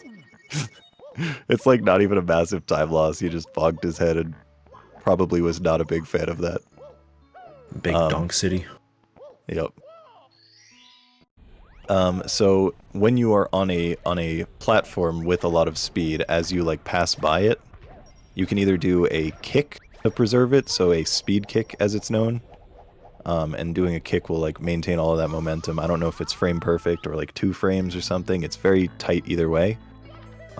Or you can jump on the first frame, and the more frames that it is for you landing on the ground, the more drag and more momentum you lose because of that drag. Okay, that makes sense. That's, yeah, okay. Mario World has a similar thing. Yeah. That just what am I trying to say? Less contact with ground equals less friction preserves momentum. Yep. Yeah, Precisely. that makes sense. I'm really impressed by, because I mean, being a 2D Mario player, I am really impressed by just like them being able to see the path here at all. Like, I don't know, maybe that's a silly thing to say for a baby scrub player like myself, but I'm really impressed that they can navigate these environments and just even like understand the right angle to kick off a wall or how to manipulate, like the way Bigfoot is doing this with the lava and stuff. The other section before that was a little more easy to read, but the section before this was like they're moving in all these strange angles, and it's really, really impressive to me. Well, you can see that, I mean, as a Mario World player, you are used to seeing like coins and stuff as indicators for like what to do or how to Yeah. move or where to go. And you can see that this act actually has a lot of that. So there's a lot of arrows Yeah. pointing the direction to go. There's coins indicating which way to move. So it's really good at showing you where you need to go next. Yeah, that makes sense. But in Mario World, I'm only going like up or down or doing something at a particular coin, where here there's True. 360 degrees of fantastic movement. So even Yeah. just like finding this angle versus some other angle, I think is really impressive. But yeah, I totally get what you mean. This is really stupid. I've not seen this before. Hey, he's Yeah, just so- ignoring the coins. He just jumped off the so- wall. He didn't even... So over on Bigfoot's side, this is actually a boss fight where it has spikes, and the whole goal is you have to kill yourself on those spikes. So it had multiple different ways of using that mechanic. So some of them, it was just like a simple tutorial of just jump at it. Other ones, it like threw you towards them with springs. But you could see at the end there, he actually started with 3 hits by spawning on top of 3 spikes, and then needed 1 more hit. So then it's a combination, or then it's a challenge of trying to avoid all of the coins to get to the final spike, because otherwise you'll have too much HP to die. Wow. I love that. I really like Yeah. stuff that is like dual utility like that. It works one way, it works the other way. I've seen that a lot in I Want to Be the games too. It's just like you go up to get the key and then you backtrack through the path or whatever and it changes on you. I love that kind of thing. I like trying to get the most out of your level designs. All right, Bigfoot now has all 5 stars, and he's going to be heading to. Wait, is this the challenge? Oh yeah. So now he's heading to the final challenge area. So this has 15 different possible challenges after he BLJs to it. So it's got 15 rooms, and you only have to do 5 of them in order to win. So it's random which ones you're gonna get, but some of them are like really long, some of them are really hard. But We have this exact same trope in Kaizo Mario World. yeah, I do think this hack is probably inspired by some Mario World Kaizo stuff. Yeah, I can see it for sure.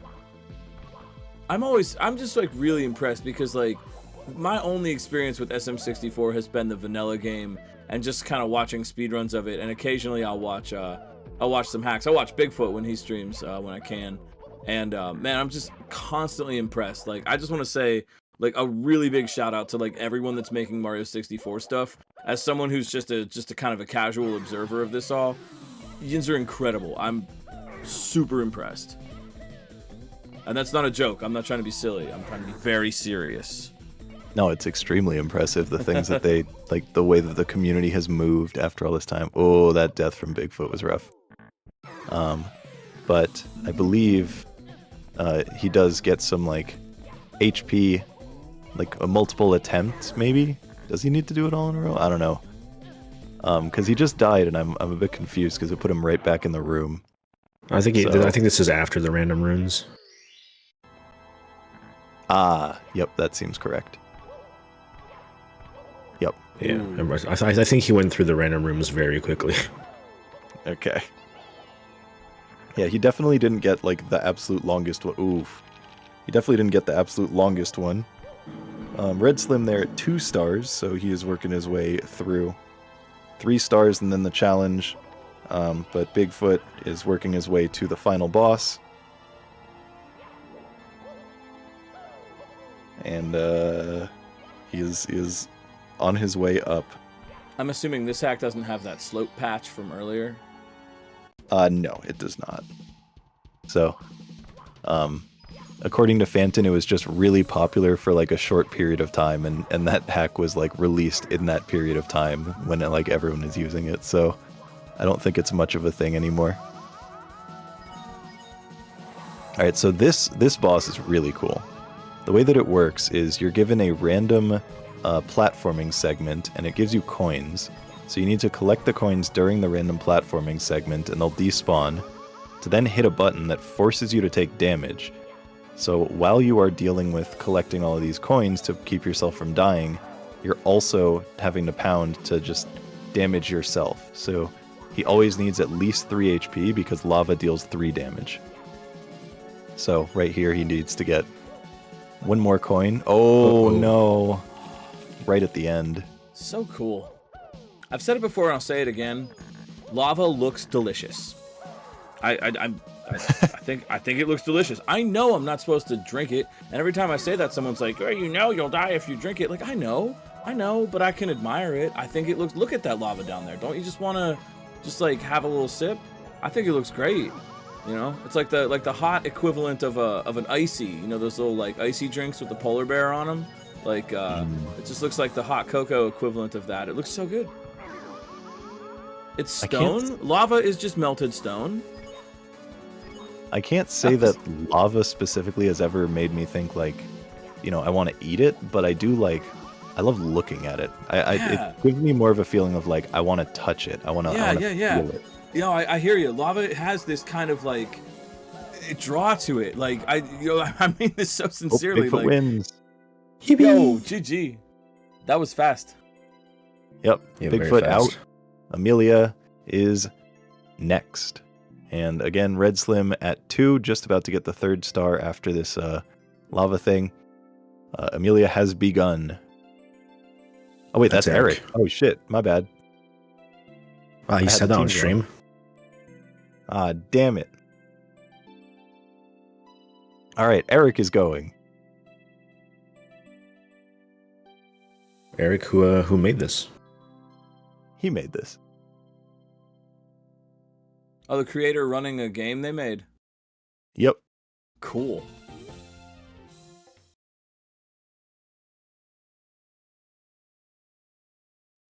So what's the deal with this one? We figured, or at least I figured, that this would be something you would really like, which was part of the reason why I wanted you here, is because I figured you would like really vibe with this fan game because it's extremely avant-garde. Ooh. Well, I do think it's really cool. These have all been really great, and just sincerely, I really appreciate you inviting me. This has been a lot of fun today. It's always great to have you. Okay, I'm like, maybe I'm just being too silly, and it's just like, well, you know, lava really looks great. I would really love to drink it. So this fan game is it's extremely experimental, which is kind of just how all of Eric's fan games are. Yeah. And generally speaking, the way that this fan game works is it will give you a random level every single time that you like beat a world. It will just give you a random one after.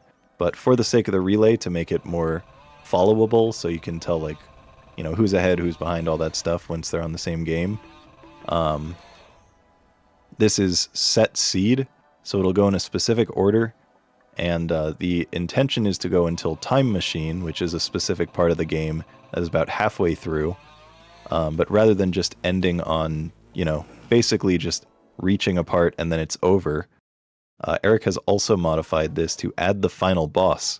So after reaching the halfway point, they will get something, or they will like be able to go straight to the final boss, and then we'll end on a climactic, crazy final boss thing from Freeze Mind. Yeah, this is awesome. It's so wiggly. Yeah, the Mario 64 hack is incredible. Alright, so you can see right now Eric is in the Block Kid stage. The kid is a square. The spikes are squares. The save points are squares. Everything you pick up is a square. And the whole idea is that because you're aligning yourself with walls while moving through, you are perfectly getting through every single gap. So it still has standard physics. You got it. Oh, and there's Square Yoshi. And Yoshi, yeah. Squoshy, as I like to call him. Squoshy, that's great. Thank you. And you squacrifice him. Here at Fangame Marathon, we like words.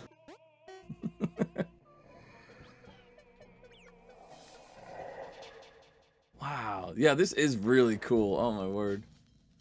Oh yeah, I never got to like explain this over on when Bigfoot was playing it, but I can mention it for Red Slim side, and it looks like he's also going for a crazy skip. It seems like if you long jump off of the side of this button, you can not activate it and make it so those boxes do not appear at all. But the way this works is when you land on the red ghosts, they die immediately. When you land on the green one, they actually have 2 HP, so you bounce on them twice. And they use that mechanic to, in this case, like slow yourself down. And in the screen after, you use it to like bounce off of walls and like go back and forth, and it's pretty cool, the traversal. Awesome face. No space.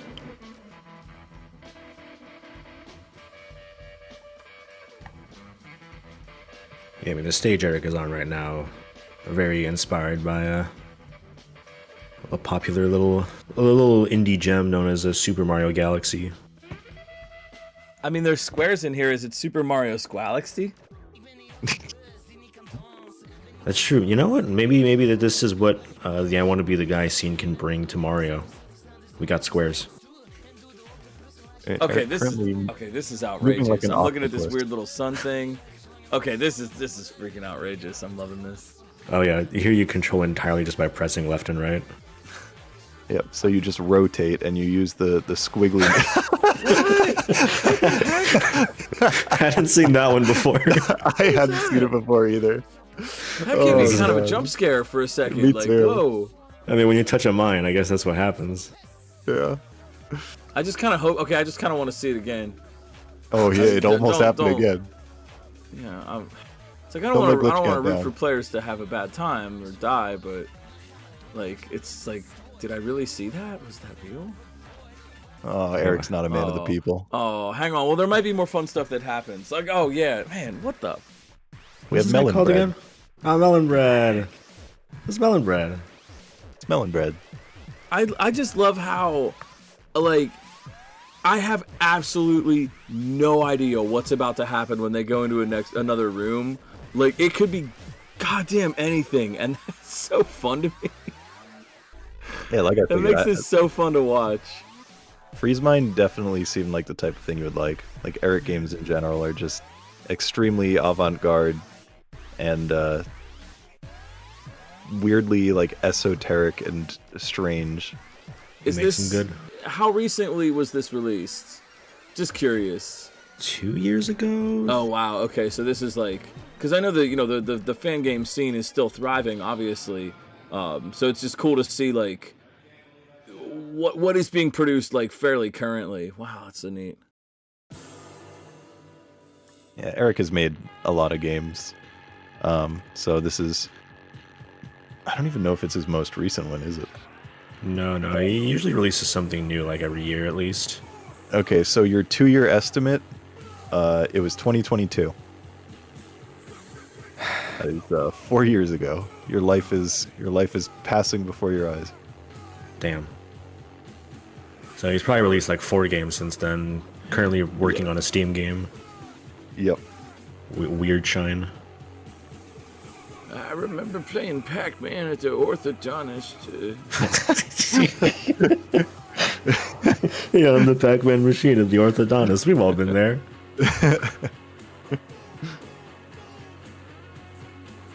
That's true. Freeze Mind is a direct sequel to Burn Mind, which is also by Eric. So this mechanic right here is you touch these things and they make you move horizontally. And you can like still jump. So it's always like some weird new mechanic. Ooh, Red Slim got one of the slightly tough ones where you have to traverse with Metal Cap Mario. And moving with him is not exactly a fun experience. I was gonna say, I'm told Metal Cat Mario can move. Barely. Nintendo has just tried to specify that he is not completely still because... Yeah, he can move. Yeah. The option is available. If only he would move, though.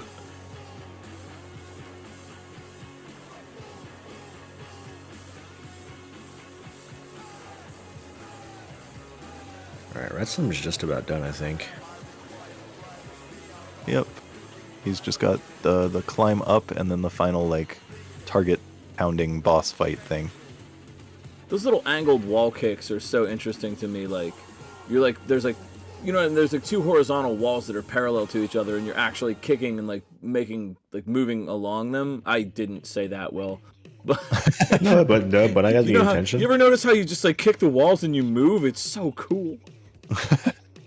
Absolutely wicked. Themes include moving, ground, walls. So the stage that Eric is currently in is bizarre. Basically, whenever you use your double jump, you flip 90 degrees.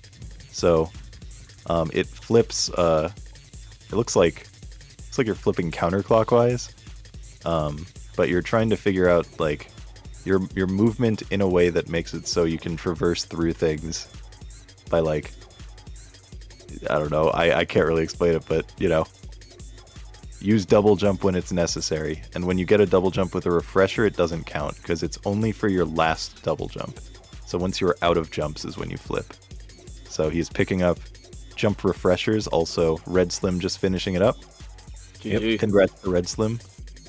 And now we've got Amelia joining in to hang out in Freeze Mind.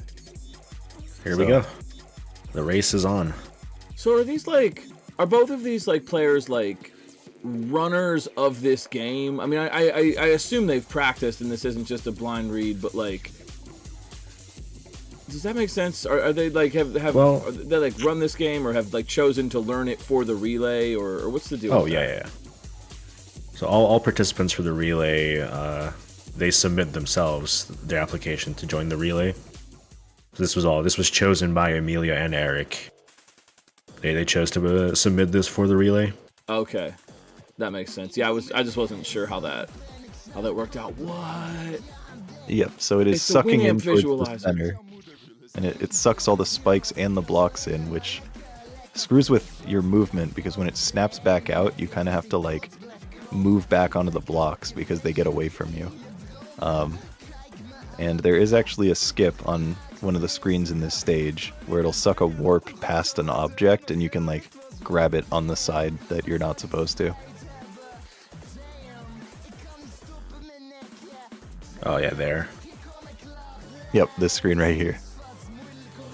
Oh, whoa. Oh yeah, I see it.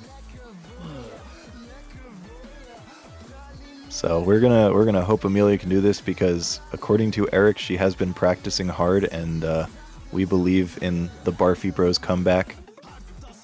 It's a long way, but it could happen. And there it was. Yeah, they got the skip. Nice. That might actually not even be a skip. I'm not even confident, but game. I think both are possible. Yeah, game. This is the game stage. Game. And that was the game stage. Yeah, huge thanks to both Bigfoot and Red Slim again for filling in when we needed. So, the goats.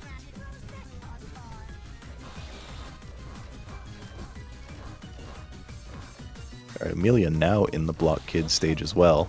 I saw her in chat earlier say, whoa, that's an insane skip, so it seems like the thing she's doing right now is indeed that skip that she just saw Eric do that she did not know about.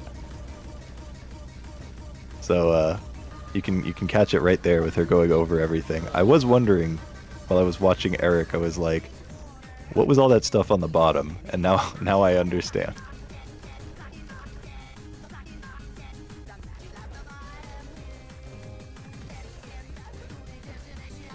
I like these little note cards that are coming up here. That's fun. What?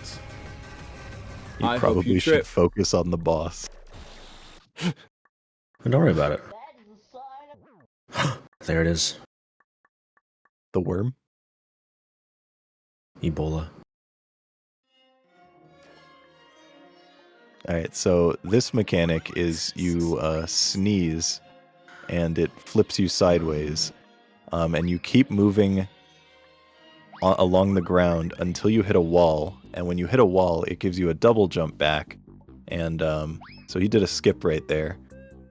Wait, no, I'm sorry, I'm getting things mixed up. Sneeze is a completely different game. Oh my god. Yeah, I was gonna say, like, this is not the sneeze one. This is the ice one. I was literally just taking your word for it. Whatever you say, I'm just like, oh yeah, that's definitely how it is. There is another game by Eric that has a sneeze mechanic that like propels you. But this is just when you get put into the movement thing, which is when you land on the purple goop on the floor, or when one of the hands sends you the opposite direction. Yeah, the famous Eric sneeze gimmick, I believe, from Spook Venture. I'm pretty sure sneeze is in. Is it in Big Shot maybe? No, wait, no. It was whatever one was in the tourney. I don't remember what one that was. That would be Big Shot then, which makes sense. I call it the Eric sneeze gimmick. It's the Eric COVID gimmick, actually. Yeah. So you're sideways until you touch a wall. Yes. And this right here, while he is sliding along, his bullets shoot upwards, and he's using that to get rid of these enemies so that he can like kill them and actually progress.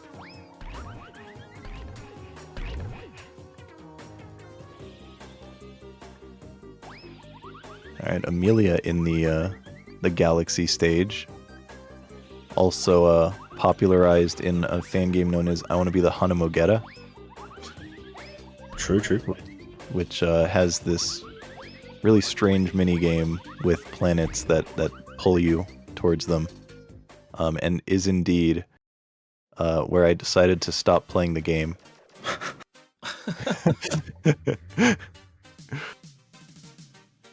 Alright, now current stage that Eric is on is you just keep moving in a direction until you hit a wall. So kind of similar, but not really. So you continue going in a direction, then you hit a wall and you swap directions, and all you can do is jump. Yeah, auto walk, yeah. Yep.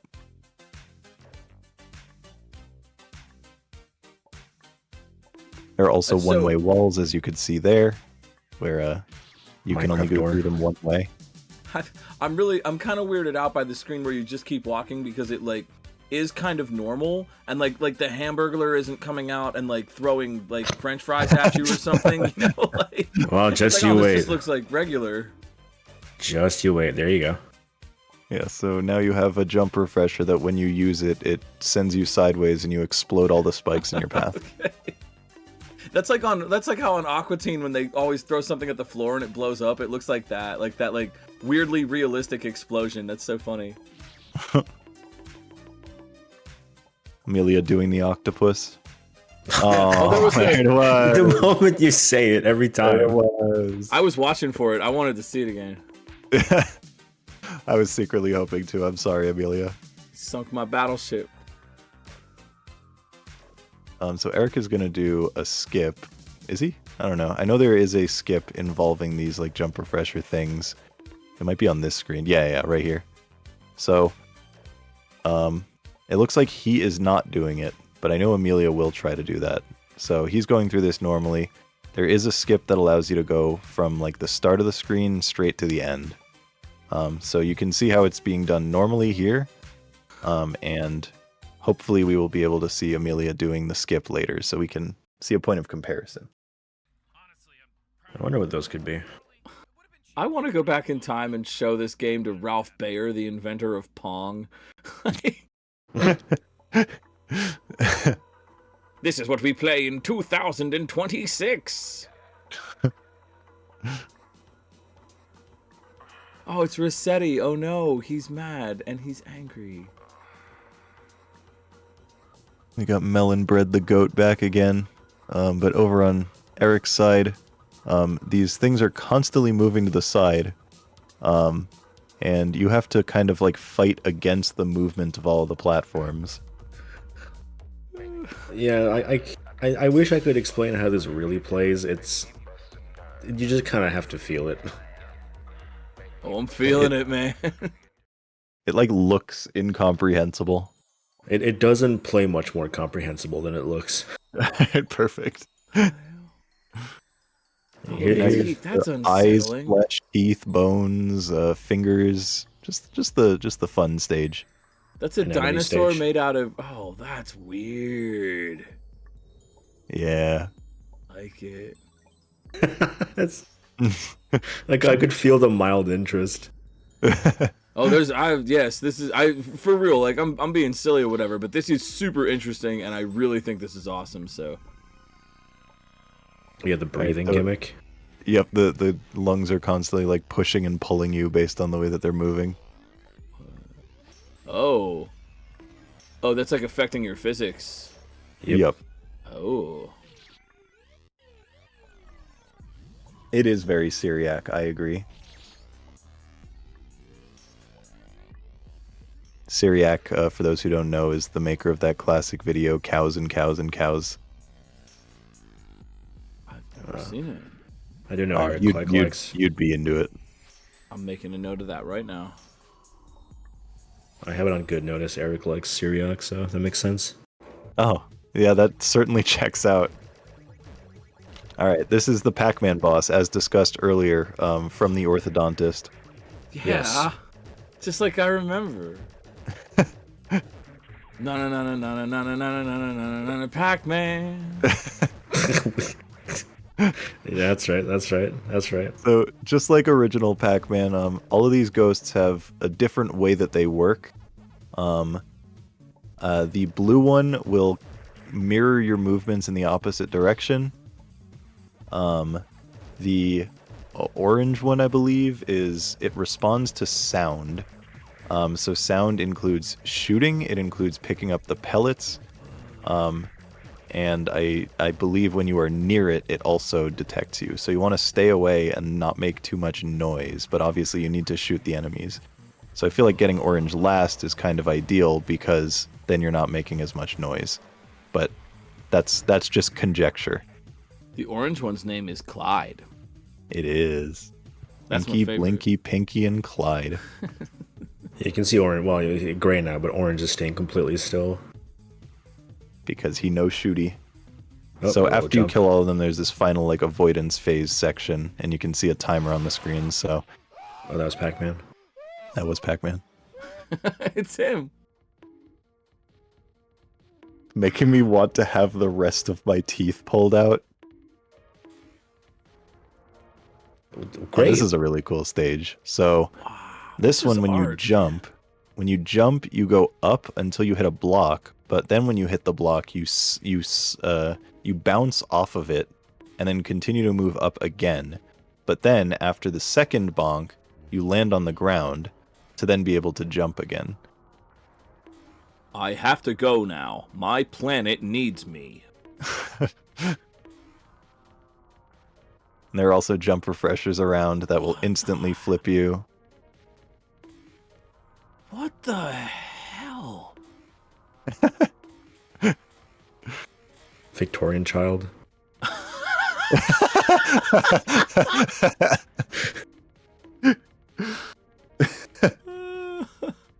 Oh, father won't let us play video games at the arcade.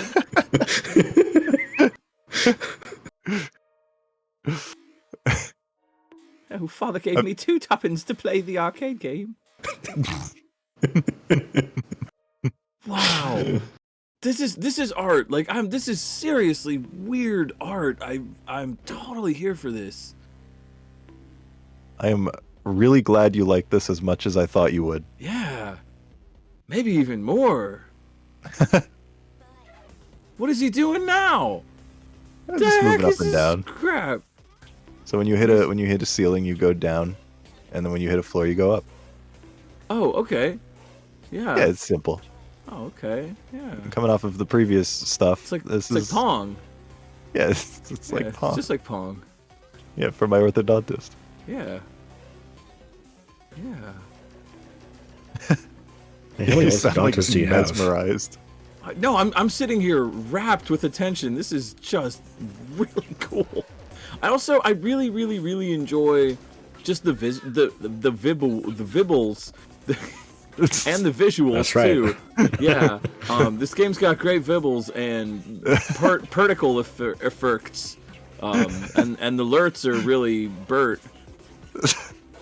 And I don't know again, what that here, last one's supposed to mean. The lights, Here. they're very bright. Oh, the lights. Okay. yeah. Here at Fangame Marathon, we really like words. We like words. Yeah, no, it's like really excellently cool visual. I cannot speak. You have broken my brain. All right, so, Really cool so visual effects. now he's doing math. So you can see there's x equals y, which is for those who don't know, it's a graph. Thank you. Yeah.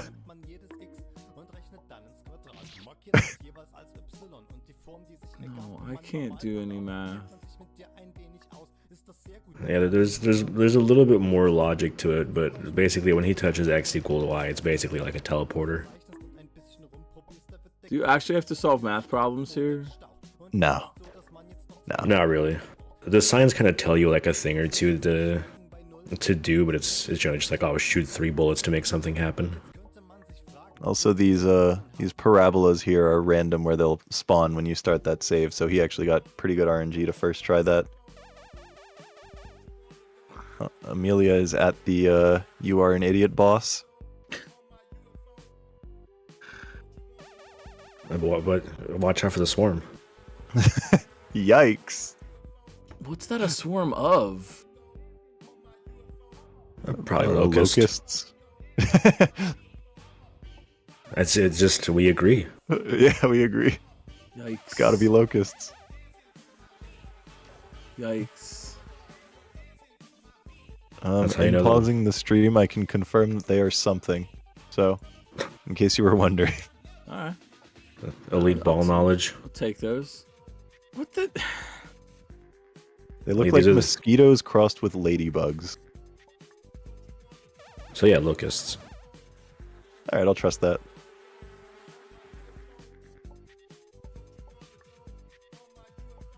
Oh yeah, here these cactus grow if you're like on the same level as them. If I Otherwise they explain shrink. this game to someone, they're like, "What did you do today?" Like, "Well, I did some commentary on this game," and I explain it to them. They're just gonna like look at me, and like, no one's gonna believe me if I tell them about this. Well, you don't have to tell them about it. You could just send them the game. That's true. It's true. It is available for free on websites. Well, over on Amelia's side, she just got Ebola, and now she's into the Slippy stage, which, again, these are skips, so normally it would, like, send you all the way to the right here, but you can immediately just zip to the left, jump over the spike, and then get up, so Eric was doing those as well, but just to explain it, because I didn't get to, like, properly say those skips that were happening. It's the Moonanites. Yes, speaking of Aqua Teen, exactly. It's the Moonanites. I know those guys. Although I'm hoping we get to see Emery and Oglethorpe, my favorite Aqua Teen aliens. But these guys are fun too. You know, we're gonna get some guitars and we're gonna learn how to play them, and we're gonna have the sickest jam of Comfortably Numb. Wow. Amazing. 2 Moon Masters in 1 marathon. Whoa. What the The boss heck, fights in this dude? game are really cool. This is Oh yeah. That was fast. That was really good. Oh, okay. The Uppies stage. So you can see a spike at the bottom is indicating how the gravity is currently changing. So when the spike moves no. up, that means there's currently low gravity. And when it comes and back it's down, like you're back to switching in normal real gravity. time like that. Oh, Yeah. Yep. wow. So you need to like jump when you have low gravity to go up, and Wow, what impressive gameplay, man. There's like a constant alien abduction happening. and now there is a thing just trying to destroy the screen that you use to break through blocks.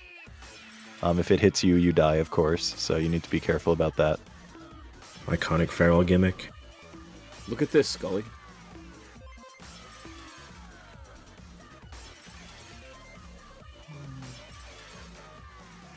This screen is nonsense.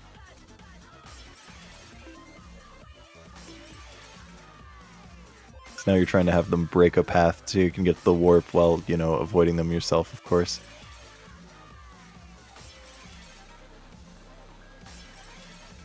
Oh no, my monitor.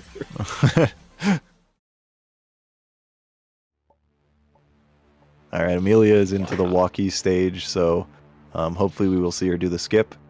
In the meantime, Eric is currently a spike trying to kill kids, and you can hook onto, like, edges, or sorry, trying to not kill kids. So basically, when you kill a kid, the spike gets larger. And so on that first screen, he was getting larger so that he could jump higher to, like, hook onto a block to pull himself over. But here he's avoiding all the kids to get through. So in this part, there are a bunch of kids that are jumping over the top, and you want to avoid as many as possible so that way you stay small. So it's counting down from 1.3 billion. I mean, what else would you count down from? You know what? Fair. I don't know any other numbers.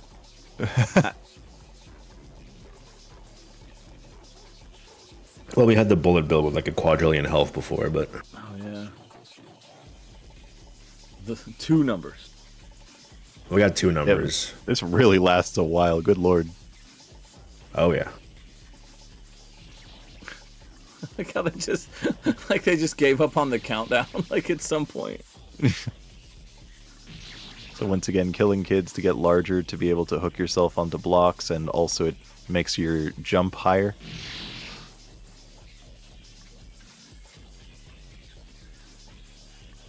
That's a very serious faced spike. Oh, over on Amelia's It's time to side, grow big. there's the skip. Oh, very nice. Nice. Beautiful. Beautiful work. So basically, I don't know exactly how it works, but she used the refresher in a way that sends her sideways, and then picked up another refresher after doing that to then jump straight up to then get to the end of the thing immediately and skip the entire, like, right 3/4 of the screen. And on the left side, things are happening. Yeah, on the left side, I'm going to actively not look at it because it makes me motion sick. That's reasonable.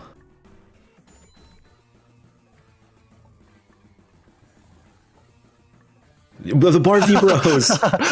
That's crazy. That's crazy. I do feel like they forget. showed that screen on purpose.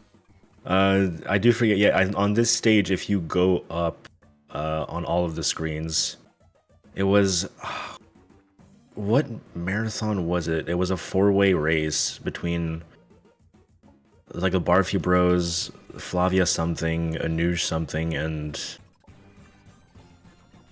oh, yeah, there was Anuj Anuj.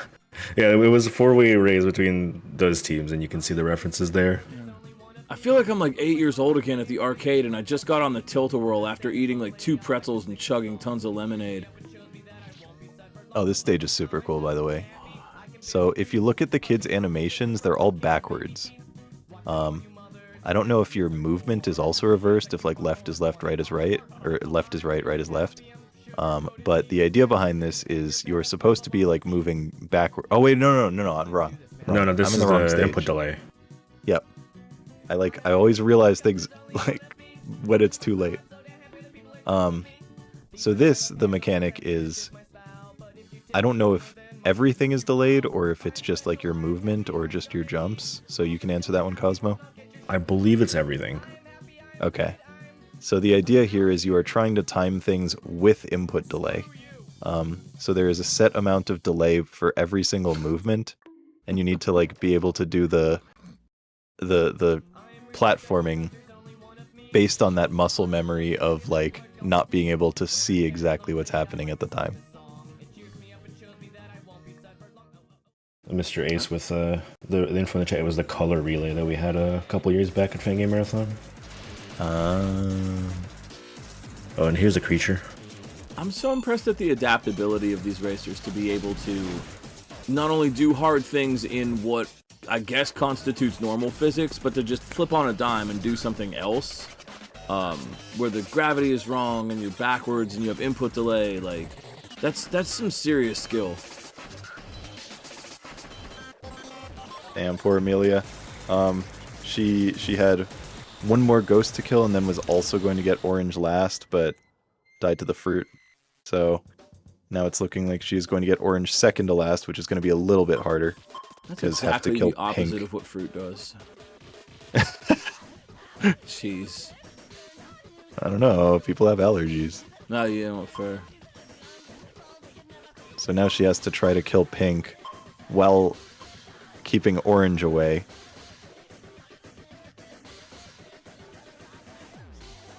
But once she does that, then it's into the avoidance phase again.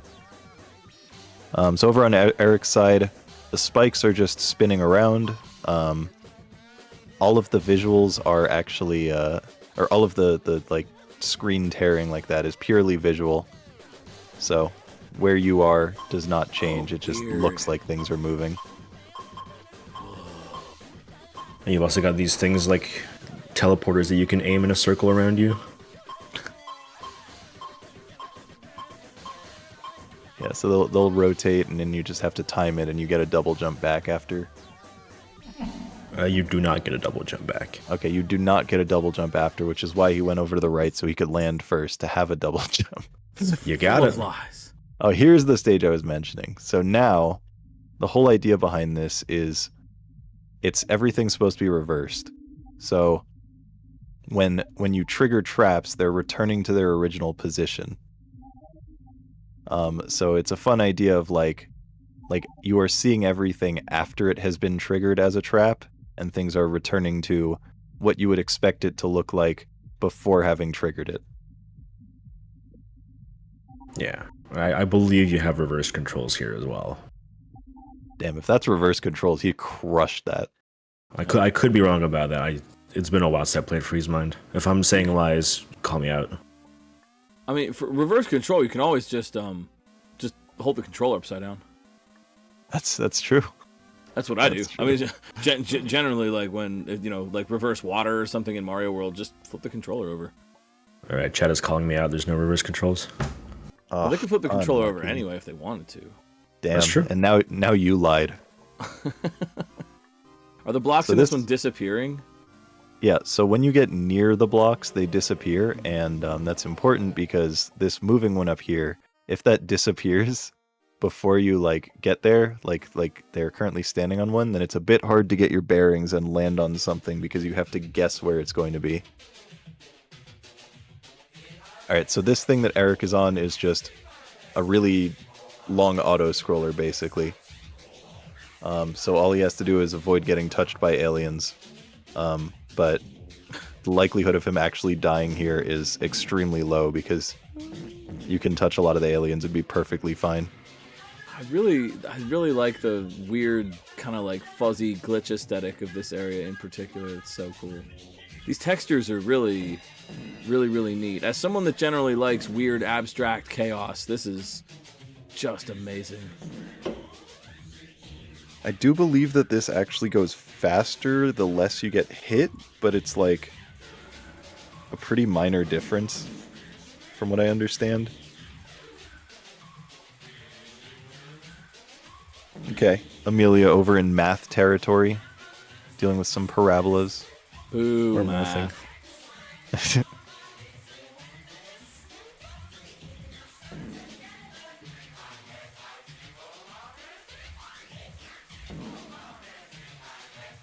I'm mostly done over there on Eric's side.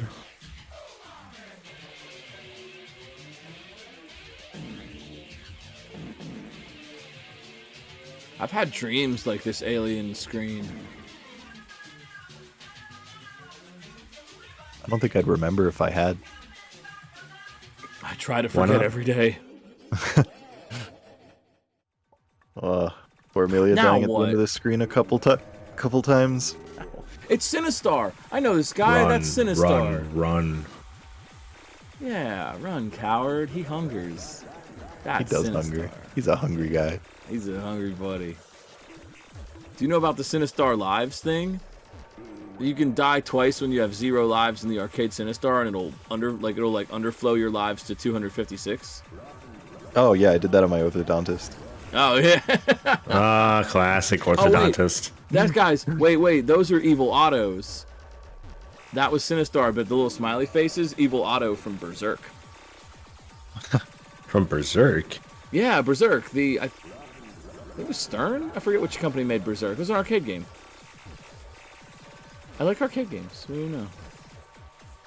Especially at the orthodontist. Amelia heading out of math, and Eric first trying that fight. Really good stuff. That Amelia has completely realistic locust. explosion. I think Eric is headed to the final boss. Oh Alright, no! so that's all the Oh. stages. I don't.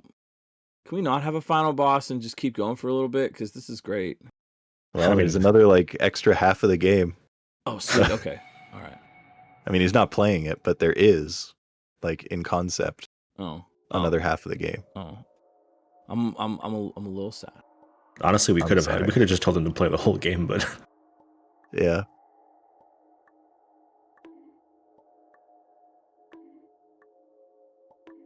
Yeah, unfortunately, it seems that the teams did not end up being as balanced as we would have hoped. We try our best. Usually we do a really, really good job, but it seems like this time, unfortunately, it did not work out. But everyone's here for a good time, and that's what's important. Yeah, this is art, man. Like all jokes aside, like this is real art in the gameplay and in just the design of these games. Like I don't know, that's the highest compliment I can think of right now for this. This is just it's art.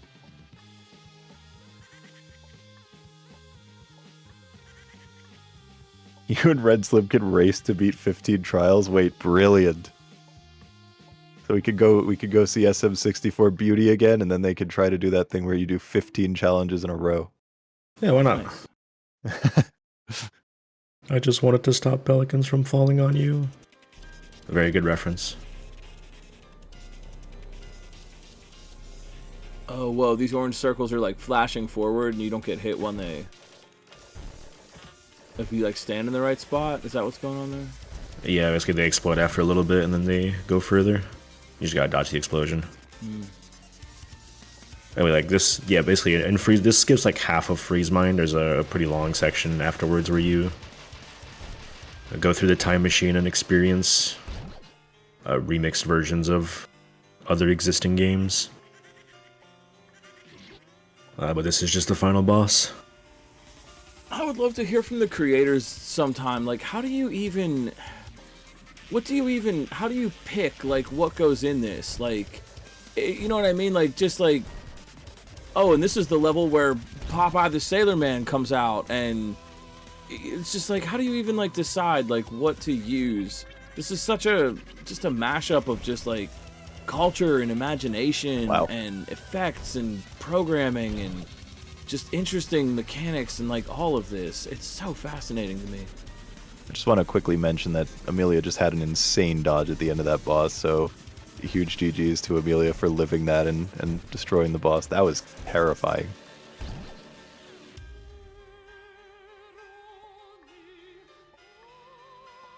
But yes, Eric is definitely one of the most creative people in the community.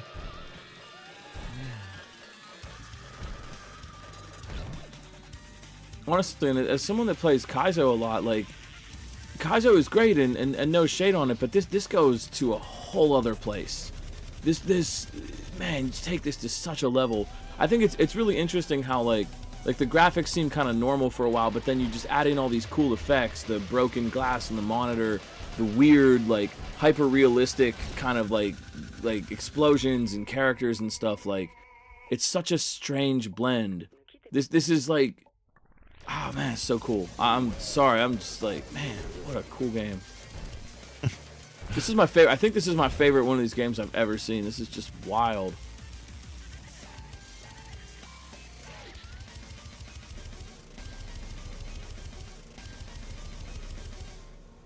You know what? I'm gonna give this recap boss. I'm gonna give it a pass. I'm not even mad.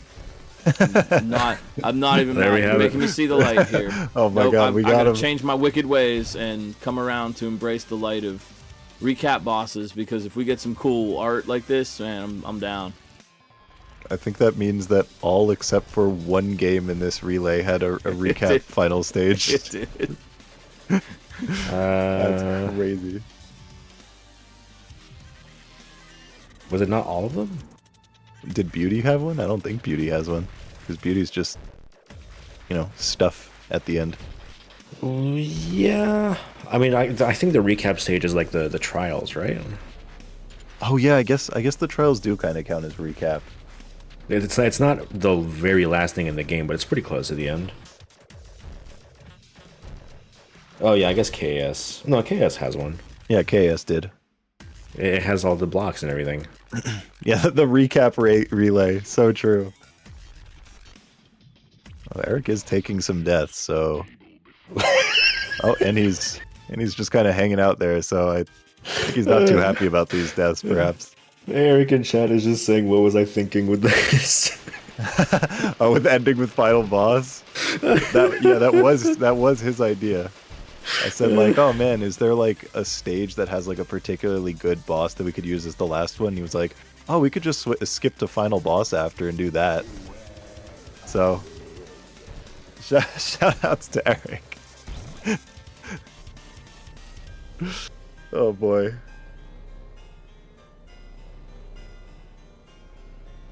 Oh, this is where Amelia could catch up, although still quite a bit to go. Yep. Is this little sad goat character a reference to something, or are they just living their life? I believe this is also the final boss of the final boss character of the previous game in this series, which is Burnmind. Burnmind, okay. But otherwise, it's not like a cartoon character or some obscure Adventure Time villain or something. No, I think it's just original character. Do not steal. Okay. Well, it's hard to tell because also the Moonanites are here and like, reasonable. Idea.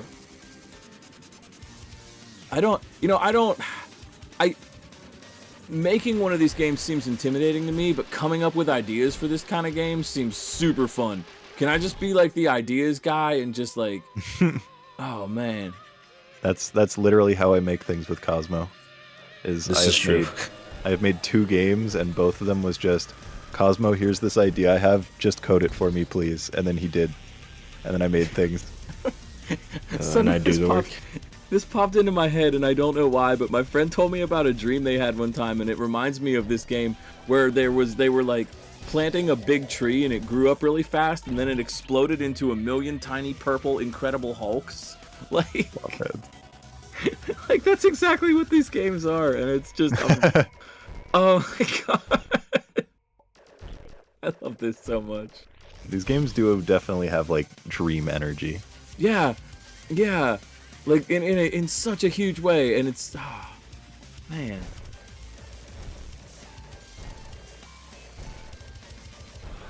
Place pals. Oh, that's good. That's good. Placements. Yeah, placements. Yeah, once you said color relay, I knew who it was. Who was the 4th one? He actually streamed again, like sometime this year, and I was like, what? Placements actually streams fairly often. He just doesn't play Fangames. Oh, okay. And he does a lot of Paper Mario and stuff. Oh, okay. Whoa, what the fuck is going on in Eric's screen? Well, that's the final boss. Oh, okay. I mean, That's Paper not a go Mario is ahead. probably in this game somewhere, right? Like, everything is in this game. I don't remember if there's a checkpoint if you die.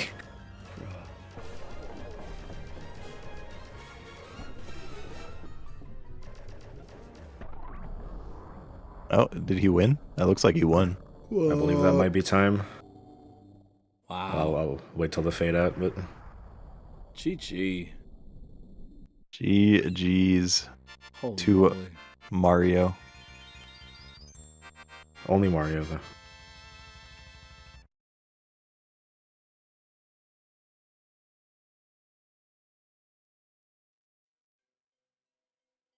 I do Congratulations. want to make it clear though that Amelia definitely like caught up on some stages. There were some that went like really well. So What the huge shout hell outs to just her. happened to my brain? Because you also have to consider that she is racing against the creator of the game from a point of already being behind. So I'm just expecting these credits to like just grow legs and start running around and shooting lasers at you. Cosmo, you didn't put the time on the yellow team. I did. No, there's like a set yellow team time. Is there? Yeah.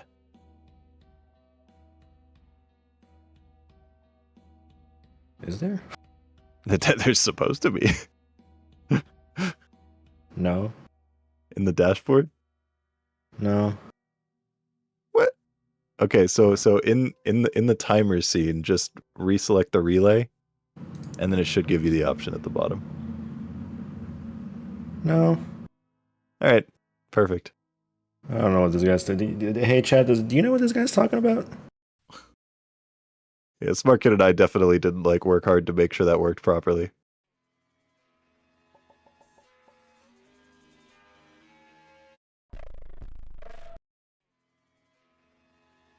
Yeah, it's a 221 something probably. I thank you, Chad, for agreeing with me that we don't see the option. It's like a Smartkin's connecting and he's going to do it himself. He already did that, Smartkin.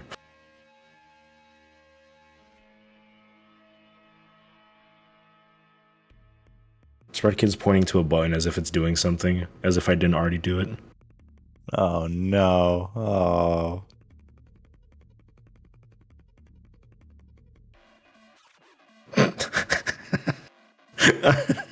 Right now, you can't see it. I'm just seeing absolute frustration on the OBS.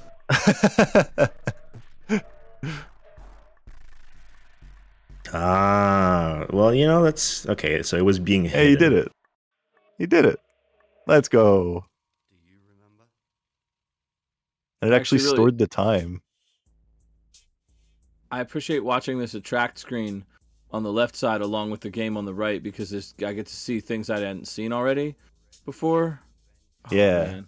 I still am like suspicious. Like, are we still in the game? Like, is this an elaborate level? Like, I'm gonna go around all day. Like, I'll go to the local bar and play pinball later. And I'm like, am I in that game still? Like, is that still like a thing? Am I ever gonna get out? Do we ever leave the game?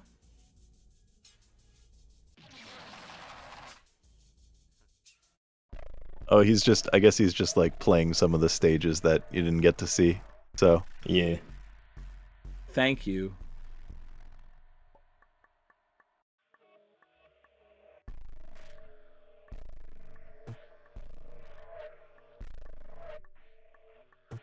all right, Amelia is in the disappearing block stage. I have seen her struggle with the last save a little bit in terms of like the moving back and forth block. I got the classic. The classic. See, this is what I'm talking about. Like, you're in the game. Like, how does it... The Well, 'cause it's classic. Looks like a shitty Catharsis ripoff. He said it. He said it.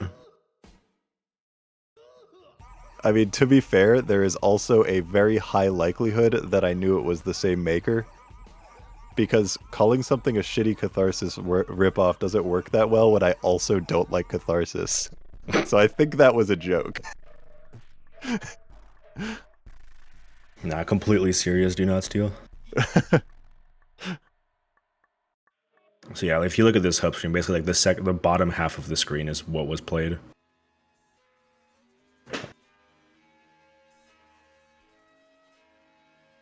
Alright, I'm gonna switch the audio over to Amelia now, I think. Let's go. Amelia in the alien area, so everyone gets to hear the audio here again. With all How of about I the make it too? fart with reverb audio.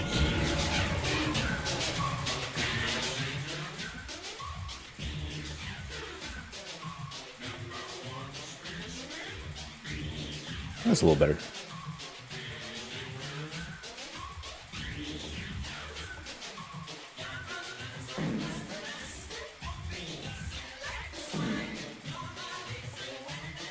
Yeah, I guess we'll just wait until Amelia finishes, since we do have plenty of time. We estimated pretty badly for this relay race.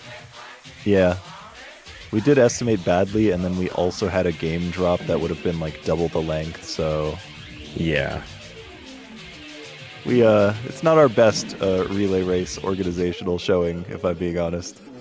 But we did The our gamers best. are gaming. The organizers are, well, we're trying to here too. organize. we can have the participation trophy. I will never forget I think it was the very first Fangame Marathon relay when it was still, we could manage to get 3 people to do it, so it was 3 teams. And it ended on all 3 teams were on the final boss at the same time. Oh my lord. That was an intense ending.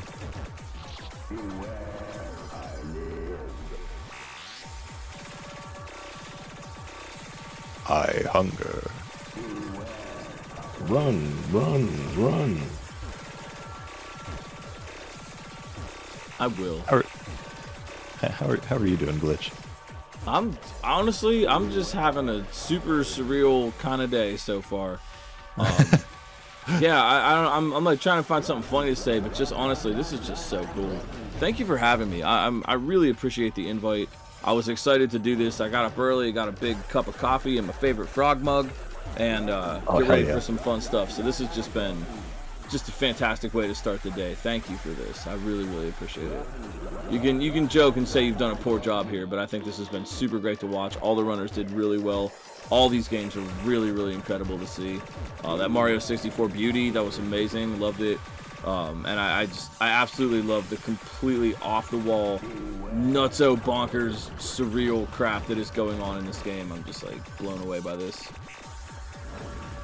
I also got to say, as much as I was like, man, I can't believe I want to be the Cass is in this amongst everything else, I think the fact that it's in this amongst everything else makes it even better.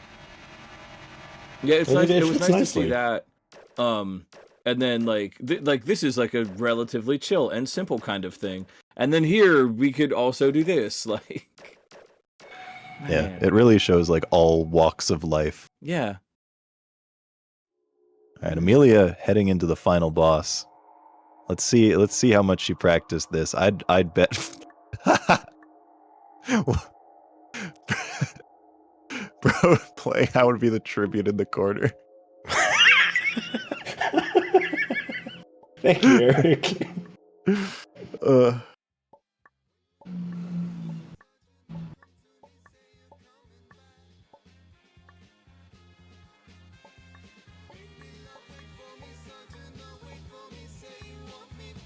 People joking about my comment was the reason balloons got canceled. Well, there's some lore that I made a comment that might have been the reason tribute got canceled. Huge. Wolsk is out here just canceling every single project. Yeah, I'm killing everyone.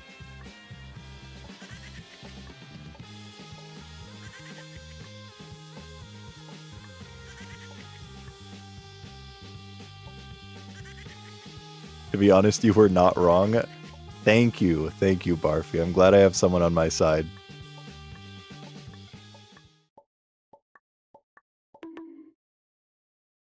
All right, into the boss. We believe in Amelia. Yo, everyone cheer for Amelia in the chat.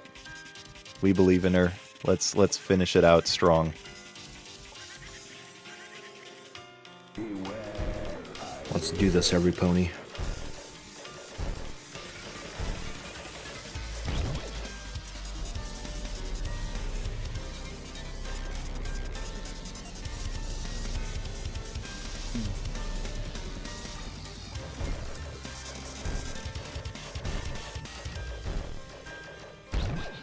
I really think that everyone played very well in the relay. It's always so great to see, people excited and practicing their games really hard to put on a good show.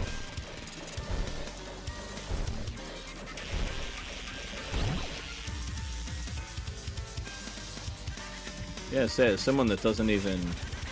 My specialty is Mario Kaizo, but this is just like you're making it look really easy, and I know this actually is not. Between Mario 64 and even the easy fan game stuff is like this would take me a long time. Yeah. But maybe, maybe I gotta get a little more serious about playing these kinds of games, because like if I get this weird trippy nonsense, I'm intrigued to say the least. It definitely at least gives like you 4 or an 5 games like this. Oh, that was rough. It like basically completely faded out, so it was hard to see the swords. Unfortunate. But yeah, it is something that like I don't feel like there are any other communities that have games like this, or even games that have like such a wide range of what they can be. Yeah, absolutely. Even coming from Kaizo, where it gets pretty wild, and there's certainly some stuff that people take it, but it still is completely forgot. Mario-y. Wait, sorry, what? I just saw Amelia has her mouse on screen, and it just reminded me the window moves during one of the attacks. Oh, I was So wondering that's- why the mouse was moving. That's the window moving. Oh. So Yeah. you'll see like there's one attack. I think it's the swords actually. Yeah, I believe it's the story where the window just moves back and forth. So yeah, go on, Glitch. Sorry. Oh no, I forgot what I was saying. You were just talking about like what's available in Kaizo versus. Oh Fangame. yeah. Like Yeah, it is. even then, like it revolves around Mario. It's still about taking Mario World and turning it into something. Do it unexpectedly, do it differently, but it has a sort of a central hub, which is like SMW, and this is just like do the most outrageous, most unexpected thing. Like not only with the physics and the gimmicks and the way things move and act in levels, the gravity is flipping and blocks are changing and the screen itself is like warping and morphing, and big brains show up for some reason. But just like transitioning to phase 2. yeah, just this like Here we go. visuals are just off the hook, and like the theming and stuff. I don't know. I don't even know how to explain this. Like I'm like struggling. Words fail me. I'm just so impressed by this one. Absolutely. This is the coolest one I think I've ever seen. And I did the relay last time, which was cool too. And I've seen some cool stuff, both on Fangame Marathon and on your stream, Wolsk. But yeah, this one this gets to a level where I'm just like, it's art. Like I'm just watching this like I would watch like one of my favorite weird movies or something. Like this is just so good. Would I say my mind is frozen? I would. Yes, this is giving I me get the it. mind. I get it. Yeah, it's reference. Uh-huh. GG. Oh, GG. Great work, Wow. Amelia. GG. Hell Fantastic. yeah. Once again, I just want to mention everyone did an amazing job. Amelia starting it already from behind, going against the maker of the game, and still pulling off just a really solid run. It was actually pretty close in time to Eric's run. Let's see. Yeah, that's what I was thinking. Yeah, a few minutes behind. Yeah, that's not too bad. I mean, if you look at the spread of times, it's like nothing is that far off.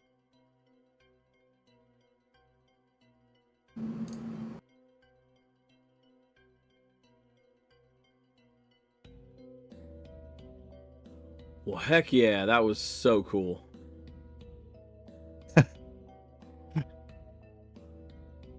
I worked really hard on these trophy images, by the way.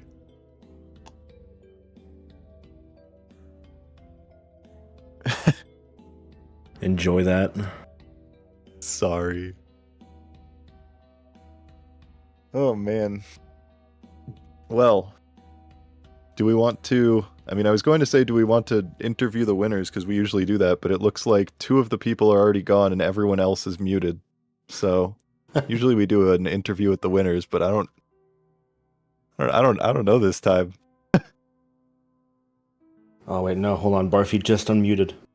Oh, Barfy unmuted. All right, we'll see. We'll see if we can get all the people from the winning team on Mario to join. Oh, Bigfoot there- unmuted. This is elite ball knowledge is coming in. This Eric is it. unmuted. Okay, This is okay. it. Cinema. We got think three people. Now we just need the other two to join back. I think Sully had to leave, unfortunately. Ah, nuts. Oh yeah, before. Yeah. Unfortunate. Well, we can at least talk to the people who are still here Let's get him in. and get them in. Hello. Hello, elite Hello. ballers. Congratulations, Mario. Thank you. It was Thank mainly you. me. It kind of was. Ignore the fact that Red Slim got a faster time than me. Well, how was it? Did you have a good time? Yeah. For sure. Yeah. It was sick to watch all the other runs. I enjoyed it. Yeah, insane Also, variety. I would like to say that my time was faster than the run I did earlier in the event, and Wow. still lost. Red Slim like tied my like PB with his run, by the way. Damn. What a baller, dude. That's crazy. I struggled a lot in my run. I'm very glad you guys cannot hear my mic during it, but thankfully the run is so short that it only cost a minute, and the team pulled through because they're awesome. Yeah. I saw you mention in chat that you were like, it was like the worst run you had done or something. I don't think that's actually true, but it sure felt like it. Yeah, I get it. Oh, Aglab PB'd, by the way. What? Oh, damn. It did Yeah, seem he like a was- really he insane was- run. He was very excited. He had his mic going the whole time. I forget whether it's PB or because with like his in-game timer it was sub 30, which maybe it's the second sub 30 he's gotten or something. But it was pretty crazy either way.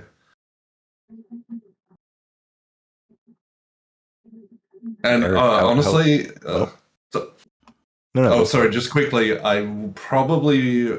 Oh, yeah, I would have certainly PB'd if I didn't have that choke to the final attack on the second last boss and the final attack on the final boss. That was Okay, wow. So about the I worst mistakes you can make. I just checked speedrun.com. AG Lab's PB from 8 days ago was a 30:55, so he PB'd by like a minute. Oh, yeah. Oh, Wow. yeah, that can't be that far off world record. World record is like 29 flat or something, I think. 27:56 because Phantom never is mind. insane. Oh, is it? Oh, okay, never mind. Yeah, that was the video I was watching for notes for like learning about the run. Yeah, Fenton is most definitely insane. All right, Eric, how are you feeling? How was your run?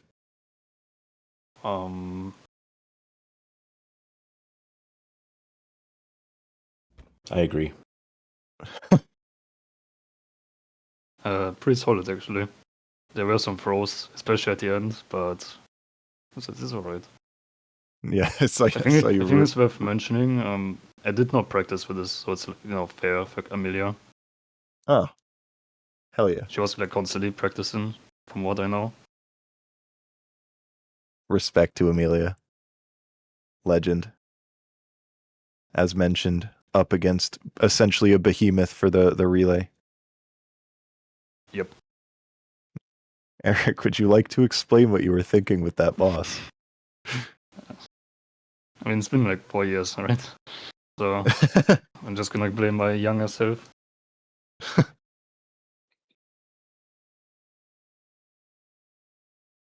Well, I suppose since we don't have the other two, we're at a point where it's.